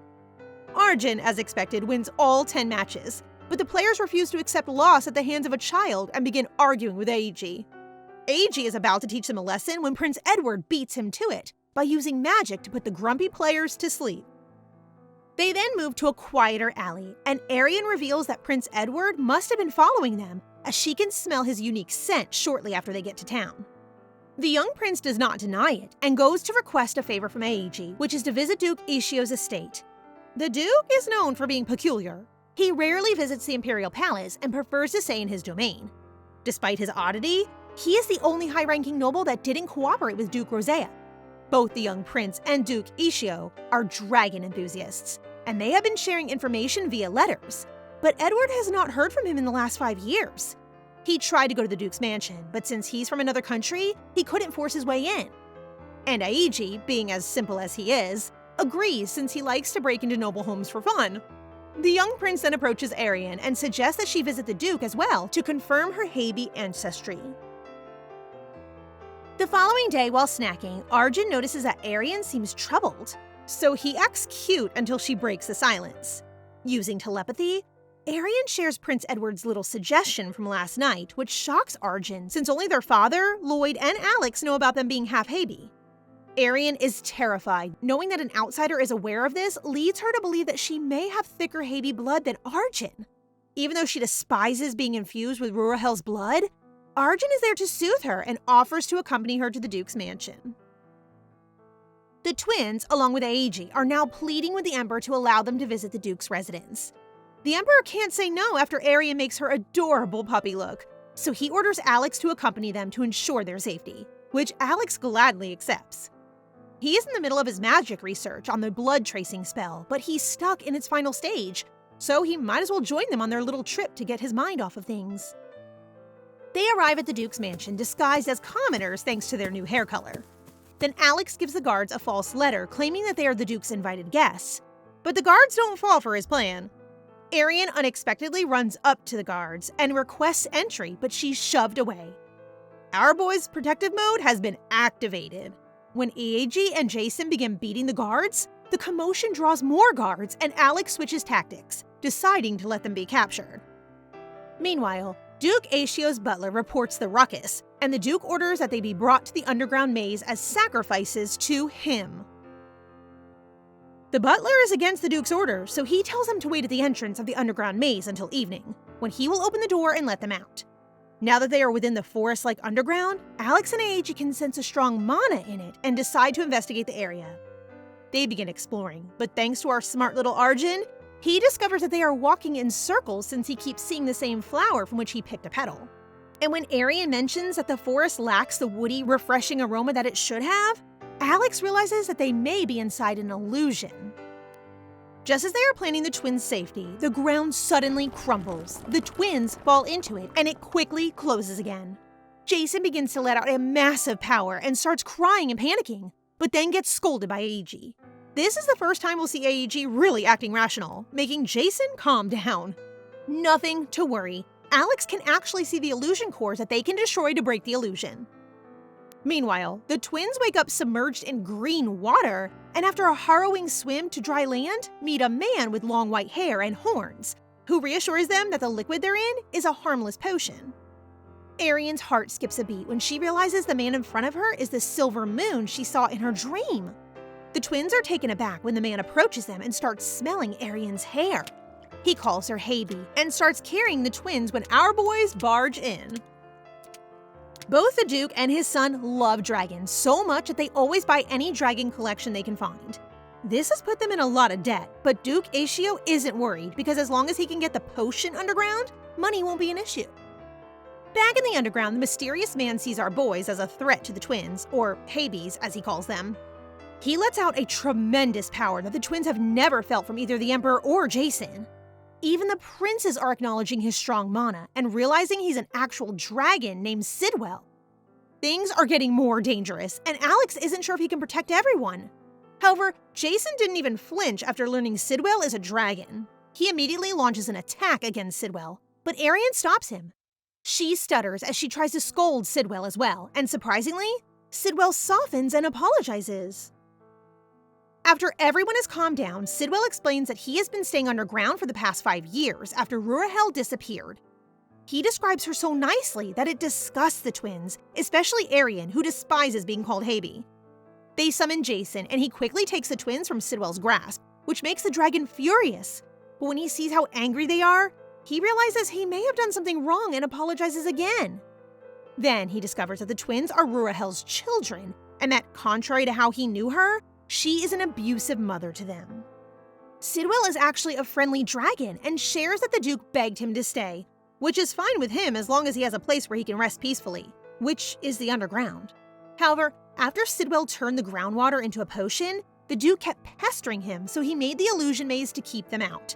The potion is known to be really expensive and can restore strength and mana. They finally figure out that Duke Acio doesn't want any guests because he wants to keep the dragon to himself. Everyone is getting ready to head home when our adorable dragon wants to join them. Sidwell wants to stay with the twins, which Alex gratefully welcomes because he'll be highly helpful to the magic research he's been struggling with. Sidwell agrees to assist him and demonstrates some of his strength by blasting through the top so they can get out of the basement. The Duke spots them outside his mansion and is shocked to hear that Sidwell has chosen to move into the Imperial Palace. All this time, he felt they were getting closer because he was offering him human sacrifices, while Sidwell has no idea what he's talking about since the kind butler always releases the people in secret. After confronting Duke Acio about his attempted human sacrifices, the two princes are told to mind their own business. At least until the Duke sees them transform their hair color to gold. The Duke starts to panic while his son starts to cry after hearing his father's human sacrifices, which makes Duke Acio fall to his knees and apologize to his son. AEG arrests him, but considering there were no victims, well, thanks to the butler, he will receive a light sentence. Alex then bestows an award on the butler for his kindness and orders Niue to restore his health. Good fortune favors the deserving. When AEG asks whether there's anything the Duke wishes to send to his research friend Prince Edward before he gets arrested, he exposes that the prince has dark intentions and wants to use dragons for his own interests. And speaking of the young prince, he asks the Emperor to let him propose to Arienne. He's bold to ask the hand of the Empire's sole princess, I'll give him that. After returning home, everyone is shocked to find out about the sudden proposal of Prince Edward to their only princess. The Emperor tries to calm down since he is from a friendly nation, so Arienne needs to decline his proposal herself. To propose to a 5-year-old kid makes no sense to Arienne, and she knows he's definitely lying since the way the young prince looks at her is so dull, unlike Jason's. She blushes as she realizes Jason is the first person who crosses her mind when she thinks of love. Meanwhile, Sidwell is getting forgotten in the back, lol. Can't say I blame them, since it's their baby girl they're talking about. Alex introduces Sidwell to their father, asking his permission to let him stay in the palace to see the twins and so he can assist him in his research. With everyone trying to capture his twins' attention, the Emperor's brain is beginning to itch. The next day, Arienne and of course all the boys in the family join together to witness Prince Edward personally ask her for marriage. This time, the woody scent he's using is so strong that even Arjen starts smelling it. It is a perfume that can hypnotize a Haby, which is evident in Arienne's expression. The boys are worried about why she's not declining the proposal, so her father steps in to ask her when suddenly Jason arrives like the wind, blowing away the scent. Phew! Prince Edward uses his royal privilege and finds the Guardian rude until Sidwell joins in exposing the prince's trickery by using a perfume, which can entice any Haybee. Sidwell is upset at the young prince for using the special perfume humans developed 500 years ago to hunt Haybees, but to everyone's surprise, Prince Edward agrees with Sidwell and begins to cry upon seeing a genuine dragon. For the first time, Arienne becomes enraged, sick of hearing about Haybees, and demands an explanation from the young prince as to why he approached her. Everyone heads inside to hear Prince Edward's explanation, but first, he asks Arienne if she had a strange dream that triggered her awakening as a Haybee. She tells him of her dream involving a silver moon, which makes Sidwell the silver dragon very happy, since it proves that they are meant to meet. Dragons and Haybees are really close, which indicates that she woke up as a Haybee after having that dream. And Sidwell confirms her fear that her Haybee blood is indeed thicker than Arjen's. Then, Prince Edward reveals his real intention, which is to find a dragon to help him dethrone his half-brother as the Forest Empire's crown prince. To do that, he needs to find a Haybee, the only species that can bewitch a dragon. Arienne becomes furious at the blood in her that she is attempting to ignore is being dredged up due to another Empire's power battle. Gosh, this boy effortlessly opened up our poor baby's trauma. The boys in the room are taken aback by how openly she expresses her hatred for the young prince, but Prince Edward continues to press the matter until the Emperor steps in. If their countries were not allies, the Emperor would swear to have the boy kicked out. Still, Edward is so desperate that he directly asks Sidwell to lend him his power, which he flatly declines. Sidwell has already decided to create a contract with Arienne, his final contractor, so there's no point in negotiating with him. Edward must win Arienne's favor now that he is aware of this, but she is very adamant about not accepting an apology from him. The twins left the room with Jason and are now sitting outside the castle under a tree. Arienne has never realized that she never expresses how she feels and gets angry for herself until today. She wonders if it is a good thing, and Jason reassures her that her expressing her emotions is a positive move that will strengthen herself and him as their guardian. In a very touching gesture, the two boys reassure her that she need not be concerned about her blood. Back in the room, their brothers begin taunting the young prince and urging him to go. But before he departs, the Emperor emits a dreadful aura to remind him to seek his only princess's forgiveness. Ooh, Dad is angry. For the first time, Prince Edward feels scared by the Emperor's presence after he threatens him not to go back home until he receives Arienne's forgiveness. And so when the twins return to the castle, Prince Edward is the first to greet her. Instead of ignoring the young prince, since both of them are both illegitimate children, she wants him to understand that digging into her past without her permission is extremely disrespectful. This time, Arienne can feel the sincerity in his apology and accepts it, but she wants him to prove it in his actions. Prince Edward tells them he won't use her anymore and will find another way to get Sidwell to help him. He is really serious about taking the throne from his half-brother, not for his own gain, but to help the people of their empire. After hearing his sincere motive, Sidwell advises him to first gain the trust of his people, and then he might acknowledge him. Edward has 7 years to become a better version of himself before he is 20, the legal age for inheriting the throne, and he promises to meet with Sidwell again after that. Prince Edward leaves while our silver dragon has really nested in the palace, enjoying the twins. However, behind their peaceful days, the crown prince of the Forest Empire is investigating what Edward has discovered in the Yuriana kingdom. And just like that, 7 years have passed, and the twins have turned 12 and are prepared for their first public debut. The twins are hiding from their maids since they just keep nagging them. But unlike in the past, no one is disrespectful to them now that the new anti-discrimination rule has been implemented. The servants eventually find them up in a tree, and head maid Hazen reminds them that it's time for their lessons, so they have no choice but to climb down. As they descend, they float and feel a dense black aura from the crown prince, who is waiting to pick them up for history lessons with him. As the three are discussing their lessons, Jason appears to fetch the twins as ordered by the Emperor, canceling their lessons for the day, and off they go. Lloyd then gets surprised when Sidwell appears floating around, which Lloyd urges him to stop doing since someone might see him. Sidwell smells like the forest, so Lloyd assumes he went to the Forest Empire and wants to know what he finds there. Following through on his promises, it looks like Prince Edward is gaining the backing of both the nobility and the commoners, and even their Emperor himself is starting to take notice. Several stores exhibit his photo, and his wit and intelligence seem to be selling points in their empire. The twins wonder why their dad called them unexpectedly, when Eiji approaches them with so much love and spills the great news that their debut date has been set. Their father actually wants to tell them about it first, but since Eiji beats him to it, he wants to know the twins' opinion. The twins agree to the party since they are proud of being royals now, which makes their father happy. As they walk in the hallway, they hear someone chatting and see the crown prince with a stranger. They are shocked to learn he is Kazuya, the crown prince's guardian. The twins are so mesmerized to see Lloyd's guardian for the first time. Kazuya blushingly greets the twins, but swiftly leaves, confusing them. The crown prince explains that Kazuya is shy, unlike the other guardians, and likes to take missions alone. Then Sidwell arrives and starts embracing our two cute babies. Well, I can't blame him. The crown prince leaves, but asks Jason to watch the twins, and as he leaves, the twins realize that like his guardian Kazuya, they know little about their brother Lloyd. Maybe due to his role as crown prince, unlike Eiji, who's expressive, and Alec, who speaks pleasantly. The twins agree that as a family, they will have lots of time to get to know each other. 1 week later, they begin preparing for their debut and are fatigued after trying approximately 50 costumes, shoes, and accessories in one day. While they are resting, they receive a letter from Prince Edward, telling them about his accomplishments and that he is coming for their debut party.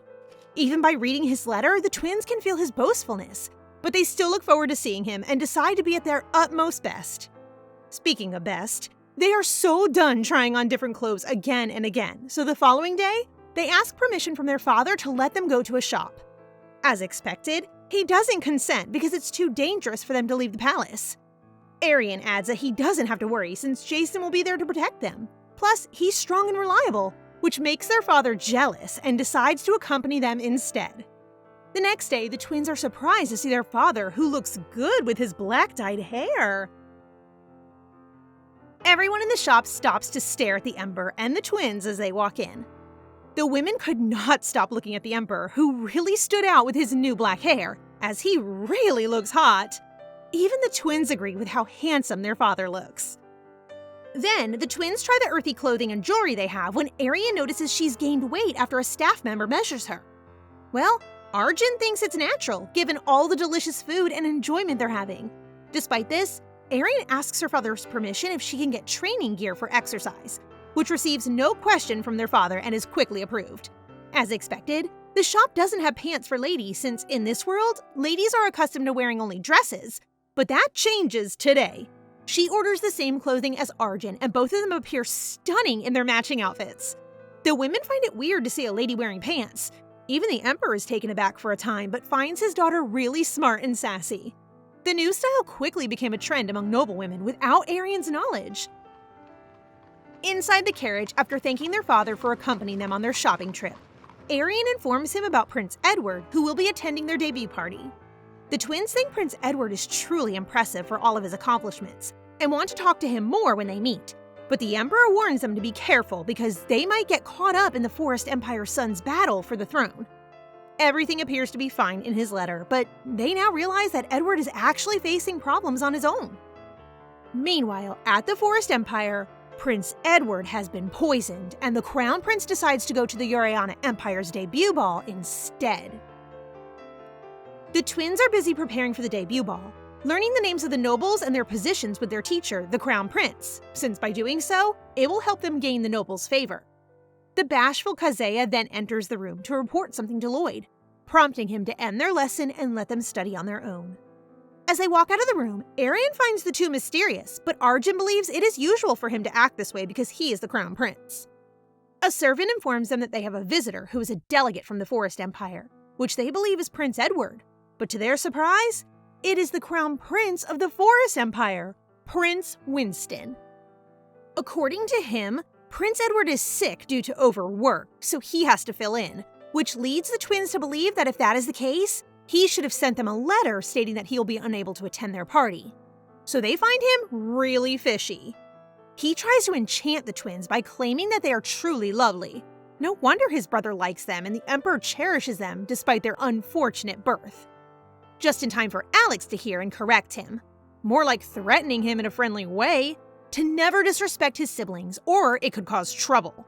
The twins leave with their brother Alex and ignore Winston, which infuriates him. The twins are concerned about Prince Edward since they know he really wants to meet Sidwell. Plus, they have a bad feeling about the Crown Prince. Alex reassures the twins that everything will be alright since they will keep an eye on Prince Winston and keep him away from them. After having tea with the twins, Alex puts a protective spell on the shoes the twins will be wearing to the celebration to ensure their safety. 2 days later, the twins are dressed beautifully for their debut. But Arjen complains that his shoes are too tight, prompting the maid to hand him a pair in a larger size before rushing off to their father. Sounds like a problem to me. Crown Prince Winston's right-hand man has locked up Prince Edward and circulated rumors that he is simply sick and being treated by doctors. He has also acquired information about the dragon's physical appearance they're looking for, and is sure it will arrive at the Yuriana Empire's debut ball, since he adores the twins. The Emperor begins the event by thanking all of the visitors and allowing everyone to congratulate his twins on their debut day. Arienne appears to be enjoying herself, however, Arjen is not in the mood to interact. They almost didn't recognize the bully, Wadeline Vesson, who looks more mature now, and Arienne thanks him for coming, which makes the young noble blush again. Meanwhile, Prince Winston observes them and believes that in order to meet the dragon, he'll have to hang around with the twins. When he approaches them, Crown Prince Lloyd quickly blocks his path and gives him a negative aura, while Alex and Aiji prepare to divert his attention to them and offer him a chat and a drink. When the music begins, the guests wonder who will be the twins' first dance partner, and boys flock to Arienne, wishing to be her first dance partner. But she is thinking of Jason, which the Emperor notices. He tells everyone that the princess will have her first dance later, but is furious about Jason for bewitching his daughter. While all of the females are yearning to be the prince's first dance, Jason enters the room accompanying a gorgeous lady who happens to be Sidwell in disguise. The twins do not recognize him and are surprised when he tells Arjen to dance with him. Even though Prince Winston is intoxicated, he recognizes Sidwell by confirming all of the physical characteristics of the dragon that his right-hand man had told him about. After the two dance gracefully, Sidwell goes to Arienne, and since he won't be able to dance with her because of Jason, he kisses her cheeks instead, shocking everyone in the room. The Emperor hurriedly wipes her face, while Jason begins lecturing Sidwell, but ends up receiving a kiss from him as well. Our jokester dragon quickly leaves before he gets scolded by the Emperor and the brothers, while Jason, still reeling from the traumatic kiss, asks for Arienne's hand to dance. Since this is what Arienne desires, the Emperor allows it to continue. Then everyone watches as the princess and our best lad Jason dance and have a good time. Meanwhile, Crown Prince Winston approaches Sidwell, who is relaxing on a balcony. Prince Winston, like Prince Edward, asks Sidwell to help him take the throne. But to his surprise, our silver dragon is aware of the abandoned land of the Forest Empire and questions him if he will include it in his new empire. After Winston feigns ignorance, Sidwell concludes his little brother is a far better ruler than him and leaves. Back at the party, the twins are taking a break in a room and hiding from the young nobles who want to play with them. The twins are planning to run away to the garden when suddenly a black shadow attacks one of their maids, and not long after, attacks them as well. Alex's protection magic on Arienne's shoes worked, thank goodness, but Arjen wasn't wearing his special shoes and got taken. After Arienne yells so loudly, the young nobles find her in the room, trembling inside the barrier while the shadows are trying to get her. The kids don't know what to do until Jason arrives, blasting all the mysterious shadows. She cries in his arms, worrying about Arjen, and after Jason reassures her that her twin is fine, she collapses. While the Imperial family waits for Arienne to awaken, they hold a meeting and believe the attacks are the work of Crown Prince Winston. However, they don't have enough proof until Sidwell comes in and shares that Prince Winston's purpose in attending the party is him, since he knows that he's a dragon. Everyone instantly understands what's going on and concludes that Winston abducted Arjen in exchange for Sidwell. Meanwhile, Arjen awakens in an unfamiliar location and is greeted by the evil Crown Prince Winston. Arjen is relieved that Arienne is safe, but his life faces danger when Winston forces him to drink tea with him and begins choking our helpless baby.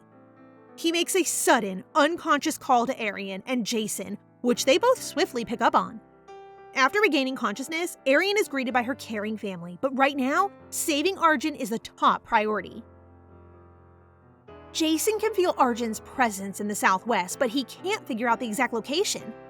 Arienne considers Arjen's pleading tone earlier a sign that their time is running out, so this is bad news. Thankfully, our shy Kazea shows up to report the good news that he has captured the kidnapper, Winston's right-hand man. He is the one who summoned the Dark Shadows to take Arjen, and the Emperor wasted no time in grilling him. Arjen and Winston are drinking Lorita tea, and because our poor baby has agreed to drink with him, Winston discloses his goal, Sidwell the Dragon. He despises his half-brother Edward and refuses to allow him to take the throne, so he investigated Edward's fixation with the Yuriana Empire and began spying on the twins, which is how he discovered the dragon residing in their empire. Winston mocks Arjen's confidence that his father and Jason will come to save him, because the two of them are actually an underwater barrier Winston built with the blood of human and spirit sacrifices. Edward may have an attitude, but at least he's doing it for the people suffering in their empire, unlike Winston, who is murdering them.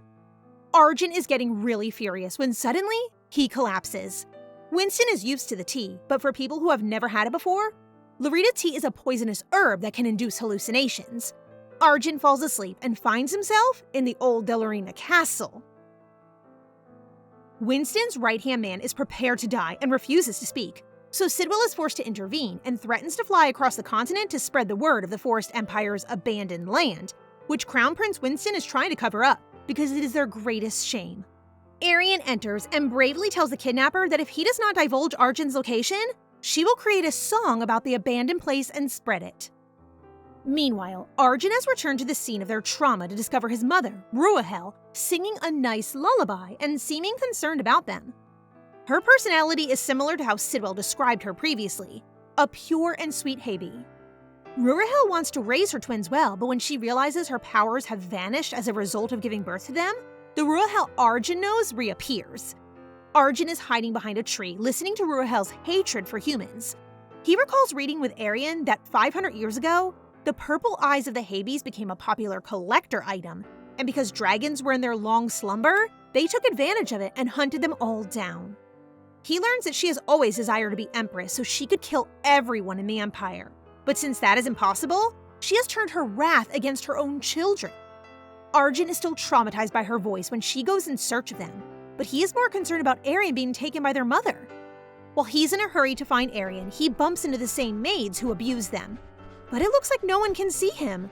He then heads to the woods, only to find that his furious mother has already found a trembling Arienne and slapped her. Arienne of the present picks up another distress from her twin, but not to worry. She's on her way to rescue him with her father and big brother Lloyd. Alex and Niue remain at the palace in case someone returns injured, while Aiji and Sidwell travel to the Forest Empire, and Arjen's rescue team is on its way as well. Update on Aiji's team. Oh, not much. He has just knocked out all of the Forest Empire's knights and is now threatening the Emperor. The Emperor has no idea what his son Winston has done, and if he refuses to cooperate, the Yuriana Empire will declare an all-out war with them. He is even more surprised to learn that Prince Edward has been poisoned and is being held at the Crown Prince's palace. Sidwell is extremely dissatisfied with the Emperor's incompetence and advises that Crown Prince Winston be removed from his position. Speaking of the not-so-smart Crown Prince, he actually believes he can get a deal with Sidwell if he trades Arjen to them. He's now waiting for his right man to arrive so they can send a letter to the Yuriana Empire. But bad news for him, he was arrested. Arjen is still dreaming and sees Arienne lose her balance after being slapped by Ruahel and drowned despite his best efforts to save her. He shudders at the memory and then understands that every time Arienne dies, he must start the dream over again. Our poor baby is trapped in a nightmare. The rescue team arrives at the sea, and Arienne is ready to go in, but Lloyd insists on doing it himself. Lloyd and Kazea have been going on secret missions for the last 7 years to stop all of the spies who are after the twins. This has made Arienne understand that her big brother, who usually looks emotionless, has been watching out for them in the shadows, so she entrusts Arjen's rescue to her brother. Then he leaps and goes underwater. Winston notices Lloyd above his barrier and makes the terrible decision to open it, allowing our future Emperor to enter. Unlike the Emperor's green aura, Lloyd's emits a black aura, which really looks more sinister. Lloyd, though, decides not to engage in combat after Winston uses Arjen as a shield and instead lets him speak. Since they are both crown princes, Winston hopes he will agree with him that his illegitimate brother should not be given any position, and only royals like them should take control, which just proves how incompetent he is. After Lloyd expresses his disdain for Winston, Winston becomes enraged and begins to ensnare Lloyd in the vines of which he is so proud. Well, this is just child's play for Lloyd as he effortlessly blows away the vines and carries Arjen to safety in his arms. He doesn't need Kazeya, and except for his father, he reminds Winston that he is the strongest on the continent. And to show how powerful he is, he destroys the whole barrier and returns to the surface with both Arjen and a knocked out Winston. Now that her twin is safe, Arienne starts bawling her eyes out. But when she finds that Arjen won't wake up, chills go down her spine as she suspects something is wrong with him. They have arrived at Alex's infirmary and learn that Arjen is inside a hallucination after drinking the secret tea of the Forest Empire, which can make anyone sleep for eternity. Because the poison affects the mind, Niwe and Alex are unable to counteract it, and the only people who know about the antidote are the imperial family of the Forest Empire. You can see the fear and desperation in Arienne's eyes, as she cannot wait for Eiji and Edward to arrive with the antidote. So Lloyd decides to enter Arjen's dream to find out what's happening to him. It is one of Kazeya's abilities to let him enter someone else's subconscious. However, he cannot intervene but can only observe. Lloyd goes into Arjen's dream and finds his baby brother stuck in a loop where Arienne keeps dying and Arjen keeps begging the nightmare to stop. Everyone is puzzled to watch Lloyd cry in his sleep, and not long after that, Eiji finally arrives with Edward. Unfortunately, Edward is unable to create an antidote because Winston threw away all of his books and ingredients, and even if they obtain all of the ingredients, it will take a month to complete. Lorita T reveals a person's deepest fear. Their only remaining hope is for Arjen to overcome his own in order to regain consciousness. They have no idea what Arjen's greatest fear is until Lloyd wakes up and shares what he saw in the dream. He believes Arienne is the key to waking him up. Lloyd shocks everyone by announcing that only Arienne can help Arjen awaken, and despite everyone's concerns, Arienne is ready to do anything for her brother. Alex prepares incense for Arienne and urges her to concentrate while thinking about Arjen. The incense will blur the threshold of consciousness, allowing her to converse with Arjen. Jason apologizes for not being of use as her guardian, but Arienne assures him that his presence makes her feel comfortable, and he urges her to return safely with Arjen. Eiji expresses anxiety for Arienne as she settles down to concentrate, but their father tells them that she will succeed because she is his daughter. Arienne closes her eyes and thinks of Arjen. The instant she hears that Lorita's tea's effect reveals to you what you fear most, she can already assume that Arjen's greatest fear is losing her at the hands of Ruahel, just like she is to him. As she concentrates, her body produces a mysterious mana that amazes everyone. Their father tells them it's the Heibi power, which must have grown stronger through Arjen's dream. Arjen tries to hide in his dream, afraid of seeing his sister's death over and over. The 5-year-old Arienne sees him but wonders why he's bigger than her. When he discovers she can see him, he cries and holds her, thinking that something has changed. After he calms down, he tells her that he is from the future and proudly shares how different their lives are in the future, making him miss his family so much, especially the real Arienne. She pats his head, and because she trusts all he says to her, she asks one inquiry concerning their future. Are they happy? Arjen can see sadness in Arienne's eyes and wants to reassure her that they will have happy lives in the future, but gets interrupted when Ruahel appears. Ruahel believes Arjen is using magic stolen from her to make himself taller and attempts to smack him, but Arienne shields it and is slapped instead. He has enough of seeing Arienne get beaten and starts protecting the small Arienne behind him. He wants to overcome his fears and decides to fight back, which is the key to stopping the nightmare. Ruahel's body starts disintegrating, but even on the brink of death, she keeps cursing her children. Arjen covers Arienne's ears and starts talking back to her. Her words don't hurt him anymore because he knows they have people who love and trust them, which erases Ruahel completely and makes the nightmare start to crumble. Arienne starts to fade as well, and before it's too late, he makes sure she knows they are very happy in the future with their loving family, making her smile. It is now time for him to wake up. He hears Arienne calling him and sees her arms reaching for him. As he holds her, the young Arienne bids him goodbye and opens his eyes to see the real Arienne crying. Everyone is overjoyed to see the twins awake and rushes to hug them, and Arjen's heart is overflowing with happiness. That night, the twins sleep soundly while their family watches them with relief. Now that Arjen has returned safely, it's time to make Winston pay. In the prison, Prince Winston prepares himself as the Emperor of Yuriana Empire and the Crown Prince are about to make him pay for his crimes. Prince Lloyd enumerates all of his offenses, but when he informs him that he would lose his position as current Crown Prince, he reacts in a way that enrages the Emperor and tells him to keep his mouth shut. Prince Lloyd goes on to say that they learned that he uses human and spirit blood for the barrier he creates to confine Arjen. They have no intention of maintaining a peace treaty with a nation that slaughters its own people, which causes him to panic because it means he will not be the next emperor. So he requests proof to prove that their statement about the barrier is true, and asks why he should be punished under the Yuriana Empire. So the Emperor allows Prince Edward to enter the room, which shocks him, and informs him that the Forest Imperial family accepts all of the allegations listed by Crown Prince Lloyd, and confirms the facts concerning the barrier. Prince Edward then reads a letter from their father declaring his second son as his successor and the next emperor of the Forest Empire. Winston still doesn't believe him after everything he said because he's the eldest son, until Sidwell enters the room and confirms it. He reads another letter from his father, stating that he accepts all of his eldest son's crimes, leaves the punishment in the hands of the Yuriana Imperial family, and will revoke him as Crown Prince. Prince Edward thanks the twins personally and the Yuriana Imperial family in general after finally meeting them. Thanks to AEG, who found him imprisoned while leaving Sidwell to talk to their father and let him write the letter, the proclamation will be held as soon as he returns to their empire. But Arjen wants to request something from the Forest Empire before he leaves. Arjen asks Prince Edward whether the barrier he was locked in has anything to do with the people he wishes to help after he hears Winston talk about how the people of the Forest Empire were sacrificed to make the barrier. Prince Edward explains why it is called the Abandoned Land.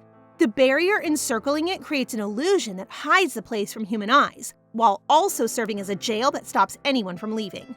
He goes on to say that Winston built the barrier using the people in the abandoned territory, and that if this truth gets out, the Forest Empire will suffer a backlash from the entire continent, maybe resulting in a rebellion or a war. He discovers it by chance when studying non-human species and tries to convince his father and brother that they must save those people. But they refuse to listen, and even the aristocrats seem unconcerned. That is why he decided to become emperor in order to save the people of that land. After Prince Edward explains, they all understand why he's determined to become the future emperor of the Forest Empire. And Lloyd admires him, but the peace treaty between their empires will be annulled. The treaty provides many benefits, and without it, several cities in the Forest Empire will fall into ruins. But Prince Edward is determined to change the entire Forest Empire to make them proud. Everyone wishes him success, and the Emperor promises that if the Forest Empire improves when he becomes Emperor, he will reevaluate the ties between their empires. Sidwell offers to help if needed, but says he will attempt to handle it on his own. As he walks out of the palace, he thinks of Arienne, who impresses him with her maturity and Haby powers, and he wishes to propose to her again in the future. Meanwhile, Arjen thanks her for helping him escape the nightmare and asks about the unusual aura. She says that once Alex ignited the incense that mediated her mana, she focused on him and felt something amplifying. She focuses like she did before, but she can't control her powers, and they panic when Jason sees them. Jason rushes Arienne to Alex, who tells him that she has no control over her mana. But as Jason frets, Kahlua reassures him that Arienne is physically okay. Alex lets her inhale a soothing aroma, and when she relaxes, the odd mana vanishes. This, however, is only a temporary solution, and Alex encourages her to learn to control her own strength because if her power exceeds her limits, she may experience side effects such as high temperature or early aging, which shocks the twins.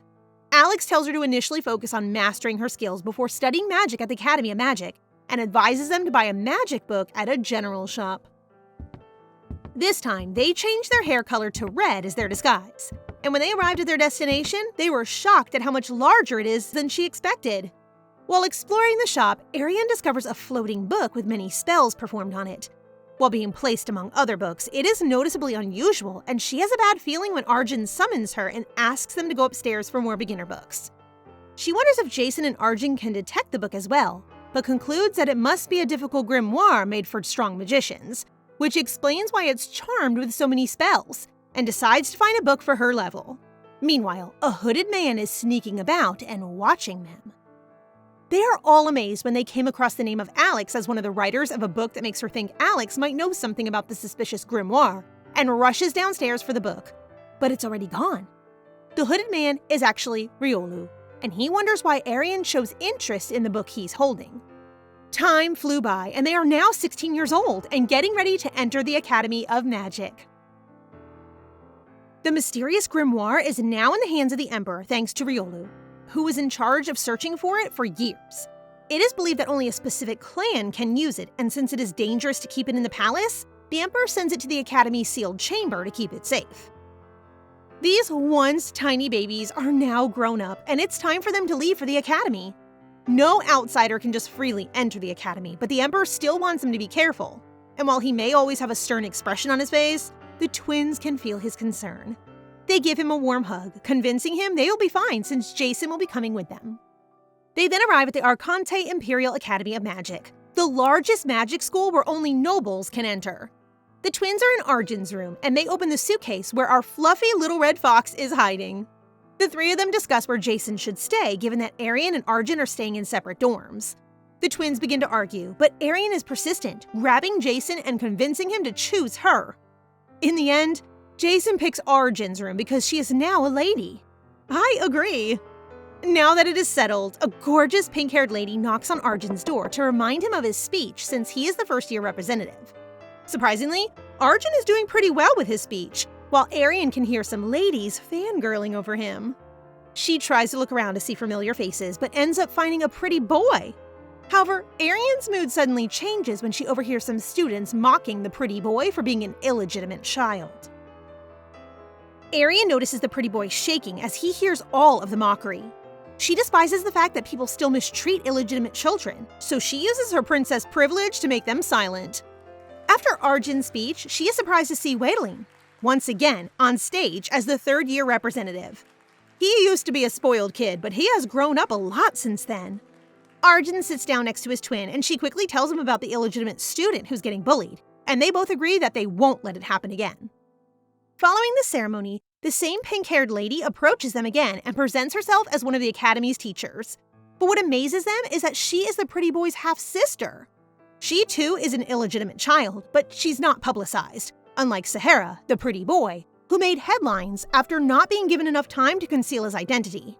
Although the anti-discrimination law has been established, many people continue to harass illegitimate children in private, causing some to hide it. After revealing her secret, she formally asks the twins a favor to befriend her younger brother. Luckily, Sahara and the twins are in the same class, so they have time to get to know him. Before they start their class, everyone is required to measure their mana using a mana amplifier. Arienne is hesitant to demonstrate her strength at first, but after witnessing the bully's confidence, she reconsiders and recalls Aiji's reminder about making a good first impression. She summons a phoenix effortlessly and turns the flames into petals, putting everyone in awe. She doesn't mean to frighten the students, but she also has no plans to hold back from the bullies. Meanwhile, back in the palace, the Emperor has become gloomy after his twins left. Even the brothers are acting the same, which Sidwell finds really amusing. He assures the Emperor that the twins are handling things far more competently than he could have imagined. Sidwell is not wrong, since the twins are really making a great first impression at the school. After Arienne shows off her power, Arjen showcases his ice magic as well. He may not be as powerful as Arienne, but as a royal, his power is still top-notch. Sahara is the last to test his mana, and instead of the expected healing or plant-growing magic the twins think he has, he emits a dark aura that causes the amplifier to crack. He quickly stops, and they learn he is using destruction magic, which is unfamiliar to the twins. When he goes to his seat, he meets Arienne's gaze and begins shyly thanking Arienne for stopping the bullies during the ceremony. Arienne is in a good mood after the lesson since she was able to give strength to Sahara, who was going through the same thing they were. While walking, the two come upon Wadeline hurrying, and because they are bored, they follow him and are surprised to see him talking to their old friend Riolu. It has been 11 years since they last saw each other, and the twins are bitter that he hasn't kept in touch with them through letters. Riolu can feel their concern and begins to share. Remember the banishment sentence the Emperor gave him before? He was given a mission under the Crown Prince to uncover a grimoire. Thus, he's been wandering on the outskirts, then eventually ended up in the Empire 4 years ago and found the book in a general store where he had seen them. The grimoire has been sealed in their academy, which comes as a shock to the twins, since they thought the palace is the safest place to keep it. They learn that the only person who can infiltrate the academy is the Emperor, who even admits that it will take him more than a week to completely destroy the whole place. And today happens to be Riolu's inspection day, while Wadeline is in charge of special security. and they're exchanging information when the twins found them. According to their intel, the descendant of the clan who made the grimoire is in their academy, and the clan is said to be born with light purple hair, just like Sahara. Knowing that they have a soft spot for illegitimate children, Riolu wants them not to trust Sahara quickly, just like they did before, though they still don't have proof. Wadeline wants them to be on guard. Speaking of Sahara, he's secretly meeting with his sister Lisa, and he has gone from being a shy, pretty boy to looking serious and cold. Lisa was able to locate the sealed chamber where they are keeping the grimoire, but the security is so tight that it can only be opened by the Dean's mana seal. However, someone with higher authority can perhaps open it, like the royal twins. Sahara plans to use them to achieve his goal. Riolu and the twins have just finished catching up, and he is about to leave when he receives a bear hug from the two. Glad to have met him again. They then go to their own dorms, and Arjen is greeted by Jason, who's waiting patiently for him. Arjen then shares everything they found out today and worries about his twins since she's getting attached to Sahara. The next day, both twins are surrounded by their classmates, which causes one lady to bump Sahara's chair, and in front of Arienne, she shows her disgust for him. Arjen figures the students don't know that they are illegitimate children as well, since it happened 11 years ago when they were also little children. Arienne is so enraged that she gets up, takes Sahara, and storms off. Now that they are outside, Arienne apologizes for the mean words he received. Sahara is surprised by how different the princess is from people he met in the kingdom. His claim to be Viscount Vaudra's illegitimate child is a lie, since he only needs to be from a noble family to get into the academy, and it's much easier to make fake papers for an illegitimate child. After his identity is revealed, people begin to look at him differently, unlike Arienne, so he wants to take this chance to get closer to her when Arjen and Wadeline arrive. Arjen gets his twin while Wadeline blocks Sahara. Sahara's itching to get rid of Wade, but now's not the time, so he changes tactics and uses his crying face to make Arienne talk to him alone. Well, that won't happen anytime soon because Jason arrives unexpectedly, disrupting his plan, so he retreats and chooses to give up for the day. Wade's suspicions of him grow, reminding Arienne to be cautious, and after receiving an apology from her, he starts blushing again. Dean Yuriana, who is walking by, greets them and quickly recognizes that Jason is not one of their academy students. Since it happened so quickly, the twins can't come up with a reason. But Jason quickly won over the dean, and since this isn't the first time a guardian, specifically Noe and Alex, have sneaked in, she will let it slide. On a more serious note, Wade suggests that the protective spell on the sealed room be strengthened, to which the dean agrees, making Sahara, who's been eavesdropping, furious. Jason escorts the twins to their room, which gains a lot of attention from the ladies. The worry on Arienne's face that someone might find out Jason is an outsider and put him in danger is making him blush. Arjen has seen that both Wade and Jason blush when they see his twin, so he's going to keep a sharp eye out for all the boys coming up to her. Meanwhile, Sahara has informed Lisa that both Wade and the twins' guardian are impeding their progress, so Lisa is forced to take action herself. Lisa is meeting an informant and selling the information she knows about the mercenary clan of Hedeli Island. Everyone knows that the whole clan died 12 years ago, and they are mercenaries with unusual magic that can destroy things by just touching them. However, what surprises the informant is when she shares that the grimoire containing the clan's magical techniques is being kept at the academy. While they are having their lunch, the twins find Sahara eating alone, and Arienne wants to invite him to eat together. She is so oblivious to the situation that Arjen has to remind her about Wade's warning, and their father has Jason accompany them, even though he is not permitted to do so in order to keep them safe. Arienne does not trust Sahara, but she dislikes how he is ridiculed because he's an illegitimate child. So Arjen, being the loving brother that he is, announces to everyone that they are the illegitimate children that they despise. This surprised Arienne, but she then steps up, reminding them of the anti-discrimination statute, and promising that if they hear bullies again, the royal twins will not tolerate it. They even want them to spread it to the whole campus, making the students start to panic while Sahara catches their gaze and receives a warm smile from them.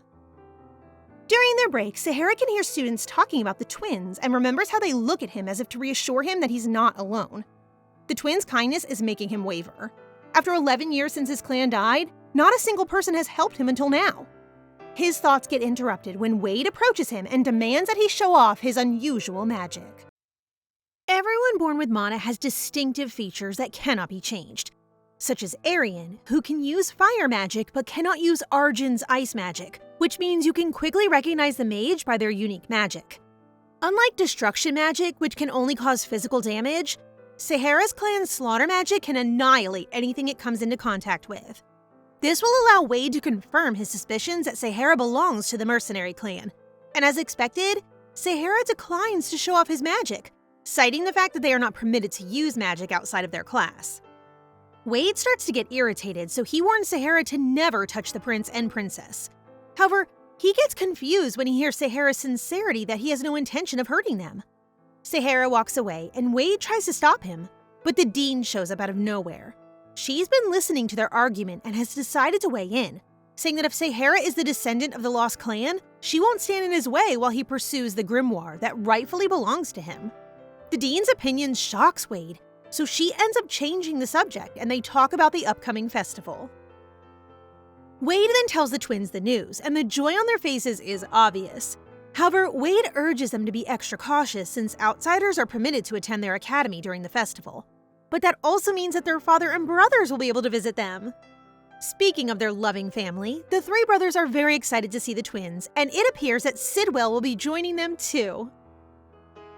The students can't wait for the festival, and they're especially looking forward to getting to see the princes and the emperor, who are known for their stunning good looks. However, somebody isn't exactly overjoyed with the upcoming event.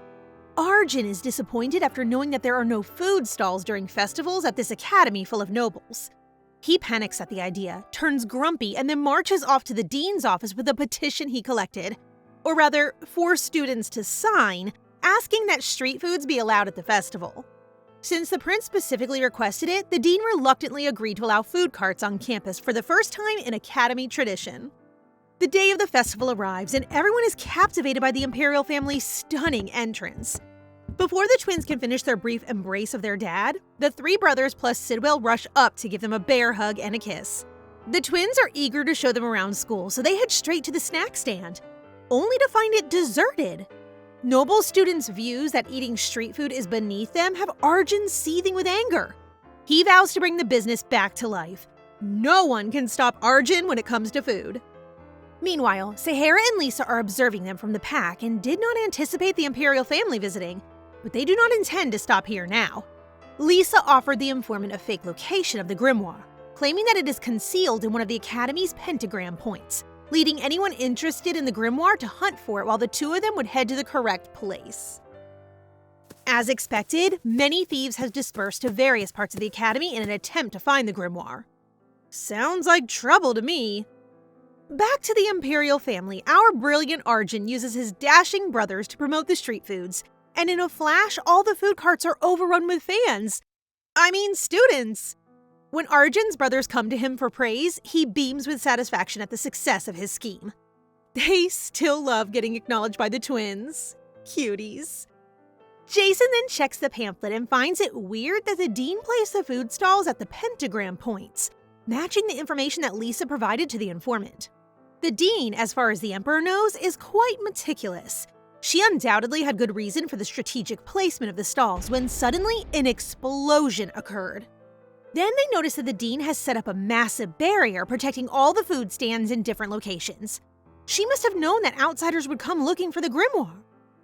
Arienne then remembers Wade's warning and she hopes she's mistaken, but an unsettling feeling tells her that Sahara may be orchestrating these events. The Emperor also plans to check on the dean since the majority of the academy's staff are working on the explosion sites, leaving the dean's office, where the grimoire is stored, unprotected and the dean in danger. Meanwhile, Wade notices Sahara and Lisa running toward the academy's center while the security team is preoccupied. Sahara has finally arrived at the dean's office, as the dean had anticipated. She is aware that he intentionally misled would-be thieves about the book's location as a distraction so he could steal the grimoire at her office. Sahara unleashes his powers, fully intending to kill the dean if she stands in his way.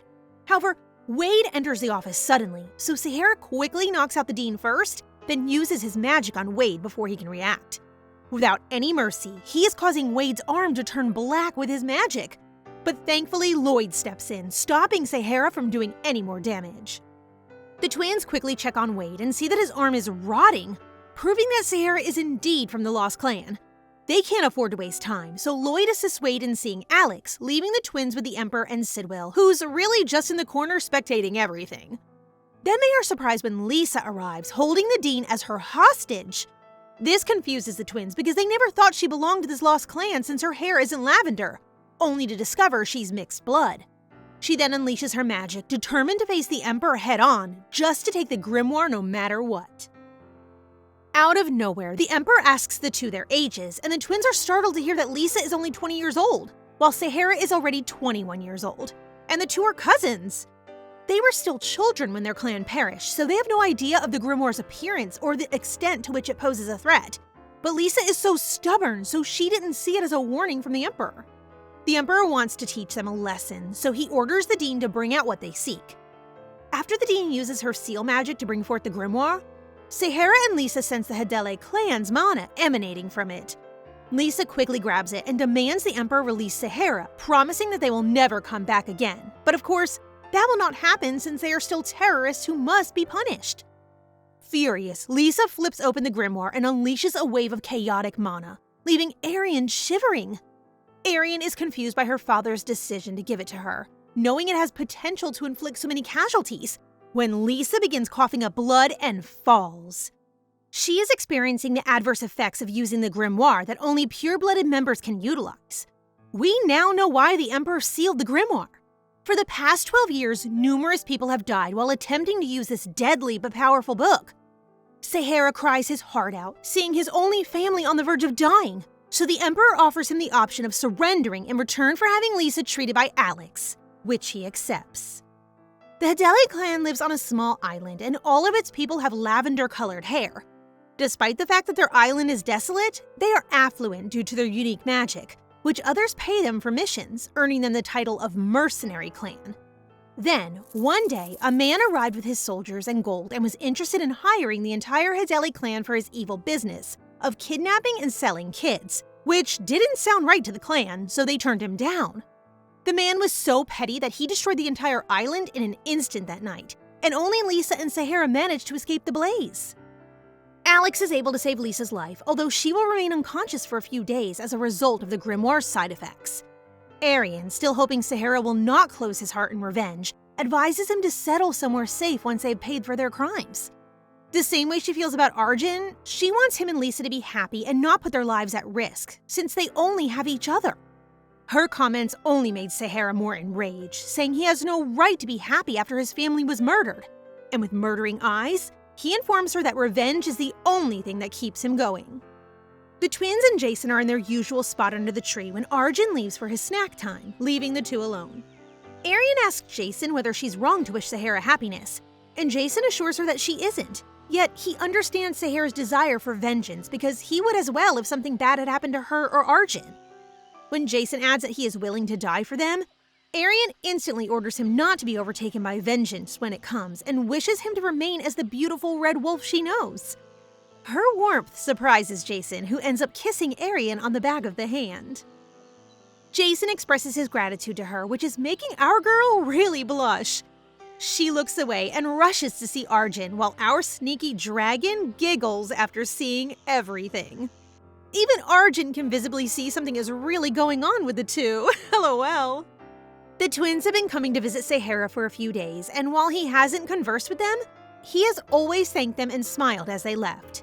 Jason notices Arienne is still sad about what happened to Sahara and tries to console her, which Arjen notices every time. On their way inside their father's office, they overhear him and Lloyd talking about a kidnapping case involving the Greed organization, which was thought to be gone after the Emperor exterminated them before.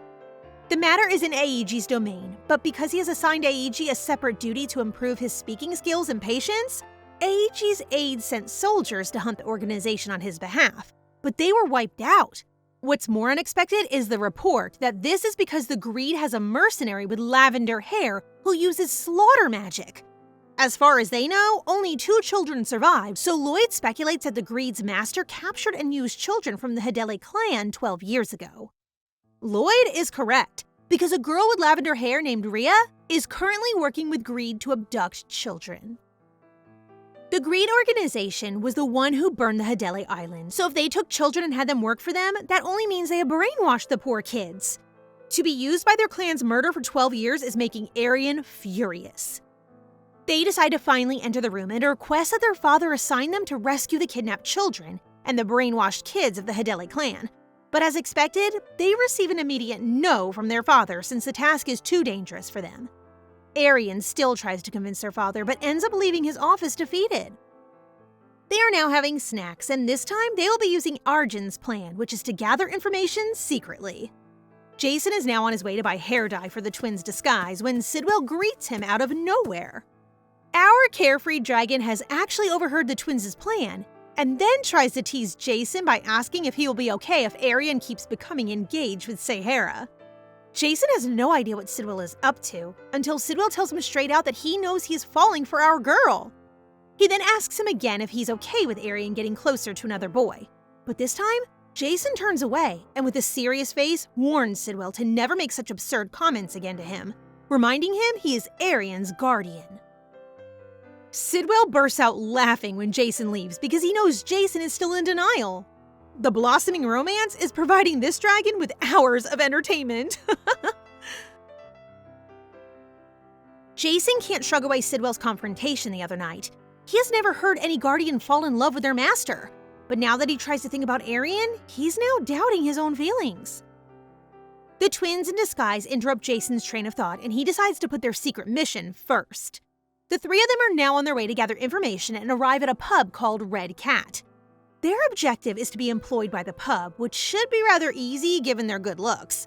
According to the information Jason has already gathered, this pub owner entices children to her establishment, using the promise of employment and a safe place to stay.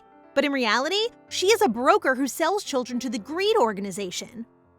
They enter the pub, and as they've already expected, they get shoved into a storage room waiting to be delivered to the evil group while their owner laughs so much, thinking she's so lucky to be selling premium-looking kids. Wait until their folks find out about this woman. They can't see anything in the room, but when suddenly they hear children crying, and using Jason's power, they lighten up the room and see 3 poor kids. They cry for help, but Arjen thinks they should not release the kids for now since they might get captured again, making the kids cry even more. So Arienne takes over and assures the kids that they are here to save them, lying that they are agents sent by the Emperor. Speaking of the Emperor, their father is currently reading the letter his twins have left for him and a side note from Jason trying to calm him, saying he should not be so strict with his children, which is actually making him more mad. He then orders his servants to bring Sidwell to him. Oh, our dragon is about to be put to work. Our ever-so-lively Sidwell arrives in the Emperor's office and asks him in excitement what he wants, since he already knows it has to do with the twins.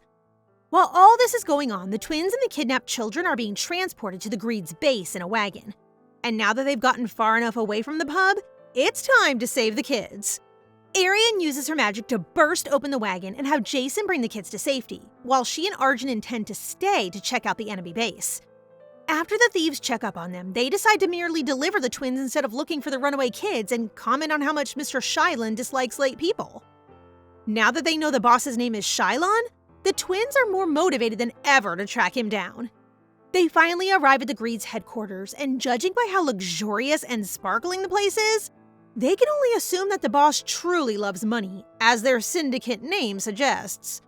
And so, after some time, this unsightly man named Shylon has finally appeared. Back in the palace, Alex brings Sahara to the Emperor, who quickly explains that his twins have penetrated the base of the man who slaughtered the Hedele clan. Sahara can't believe the prince and princess still consider him a friend and are willing to risk their lives to help him find his people. Shylon looks at the kids like they are things and is planning to give them as presents to royals.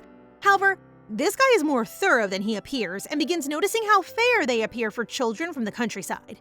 The twins are starting to get nervous as their cover is about to get exposed, when suddenly a man bursts in to report that Red Cat has been seized by the third prince's forces. Among the others, Red Cat has been giving him the most money, so the news makes Shylon snap. He calls for a wounded Rhea, and the twins are surprised when they see that she shares Sahara's hair color, indicating that she is also a member of the Hedele clan. Rhea hasn't fully recovered from her last combat, but he nevertheless gives her an order to wipe out the soldiers in the Red Cat pub. And with lifeless eyes, the injured girl does what her lord asks. This just proves that they are indeed using brainwashing magic on them, which is really cruel. Then, Shylon orders his men to have the twins changed into fancy clothes and locked in a room as he plans where to sell them. After minutes of changing, the twins start asking questions to the dumb men and find out that there are 2 more lavender-haired children together with Rhea. Initially, they intended to destroy the entire headquarters, but after learning that there are other pubs like Red Cat out there, they change their minds and decide to investigate further. They need to get sold soon so they can leave the place without raising suspicion with Shylon and start their investigation. Well, looks like the twins are going to leave soon since Shylon already has a buyer, and that is none other than Sidwell, who looks good in his black suit. Sid begins doing business with Shylon by promising him a suitcase full of rare potions in exchange for a gorgeous boy and girl. Shylon is wary of Sid, but his greed pushes him to take Sidwell up on his offer of a chance to acquire the rare potions. The twins are so shocked to see Sidwell as their purchaser, and just like that, they're finally out of the base and are now on the carriage. They have no idea how Sidwell was able to find them, and then they discover that he and Jason ran into each other while Jason took the children to their homes, and Sidwell roamed around. Then, after AEG's soldiers raided the pub, the owner confessed the location of the base, and that's how they found them. Jason worries if they get hurt while staying at the base when he sees rope marks on Arienne's wrist. He holds her hand delicately, making Arienne blush, thinking he might kiss her hand again, but instead, Jason simply heals her wrist. She blushes even more in embarrassment, which throws off Arjen but makes our #1 shipper blush, thinking the two are so cute together. Anyway, after finding that they are on their way home, the twins plead with Sidwell if they can investigate a bit more, but get shocked when for the first time, Sid gives them a firm rejection. Because a dragon never breaks a promise, he's sending the two home. But not to worry, their investigation doesn't stop here. Sid shows them his VIP client card, which means they're still going back next time. The twins are weighing their father's reaction since he appears upset, and when they apologize to him, he hugs them firmly while telling them how they make him worry. Afterwards, they tell their dad that they want Sahara to know about the Hedele clan kid they found in Greed's lair and plead for permission to visit Greed's base once more, this time surprising the Emperor because they want to bring Sahara along. Arienne explains that the kid from the Hedele clan was brainwashed and that according to Sidwell, they can break the spell in 2 ways. By the caster deactivating the spell personally, which is useless because they don't know who cast the spell, or by applying mental shock to break the spell, such as bringing the family before their eyes. The twins urge their father to allow them, and because they look so confident, the Emperor gives in to the twins' requests. They both rush to meet Sahara and notify him about the Hedele clan's kid's name, Rhea. Sahara breaks down in tears as he thinks back on their time together. If he wants to see Rhea, Arienne says that they can bring him there, but only if he promises to put the children's safety ahead of his need for vengeance. Sahara realizes the twins are really genuine people, even risking their lives for him, but has never mentioned wanting any credit for it and only wants him to forget about his vengeful feelings. His closed heart starts to warm up, and so he promises he will. The twins are drowsy on the way back to their rooms, and Arjen notices something is wrong when Jason holds Arienne just before she's ready to collapse. So, after Arienne enters her room, Arjen emphasizes that Sahara will spend the night in Jason's room and that he wishes to speak with Jason about Arienne. Oh, the brother is finally confronting Jason! Arjen asks Jason to be honest about his feelings for Arienne, and he is unsure, but he likes Arienne and thinks she's more lovely than anybody else. Sahara, who's been listening silently, finds Jason disgusting, as he assumes Jason is an adult who is romantically in love with a 16-year-old girl. Jason panics and desperately explains that he was born the same time as his master, so even though he has a grown body, he's only 16 years old, making Sahara the only adult in the room. So Arjen asks if he intends to declare his feelings to her, but he declines because he's only a guardian. However, when Arjen mentions the possibility that Arienne might end up dating another man, Jason starts getting gloomy. Technically, the twins are older than Jason, considering they have more experience because of their past lives, so he understands him being so innocent. But as Arienne's brother, he warns Jason not to ignore his feelings and sort them out, since it might hurt Arienne one day. And if that happens, he will receive a scolding from him, to which Jason agrees. The following morning, the Emperor, Crown Prince, and Alex double-check everything to ensure the twins have a trouble-free departure from the palace. Sahara is hiding his purple hair under a hood, and the twins have once again colored their hair. Arienne is running towards Arjen when her foot twists and she begins to fall. Jason catches her and asks if she's okay and if she's damaged her ankle. Arienne is at a loss for words but quickly recovers, thanks Jason, and continues on toward the carriage. As she hastily entered the carriage, Arjen noticed her flushed face and asked bluntly if Jason was the cause of her odd behavior. When she denied this, Arjen knew for sure that Arienne had overheard their conversation the night before. Sahara sighs and becomes restless as they travel. Arjen tries to calm him down, but Sahara's anxiety over seeing his siblings again and worrying about their well-being leads him to break down in tears. Sidwell then stresses what Sahara will do if he has to fight them, something Sahara can only pray does not happen. Sidwell informs Jason that they have arrived, but Arienne is confused to see the place and questions their location. Sidwell reveals that this is a path that goes to Greed's hideout and that only authorized members are allowed to enter, but that he is able to get access by presenting the VIP card, a magical artifact with spells on it that Shylon gave him. The magical card is activated by Sidwell and a door suddenly emerges in front of them. Arienne is terrified, but she decides to go through it anyway. After stepping inside the dark dungeon, the door vanishes. They can't see anything, and as the door opens, Shylon greets them with sarcasm and demands that they give up without a fight. However, Sahara loses control of his emotions and strikes Shylon.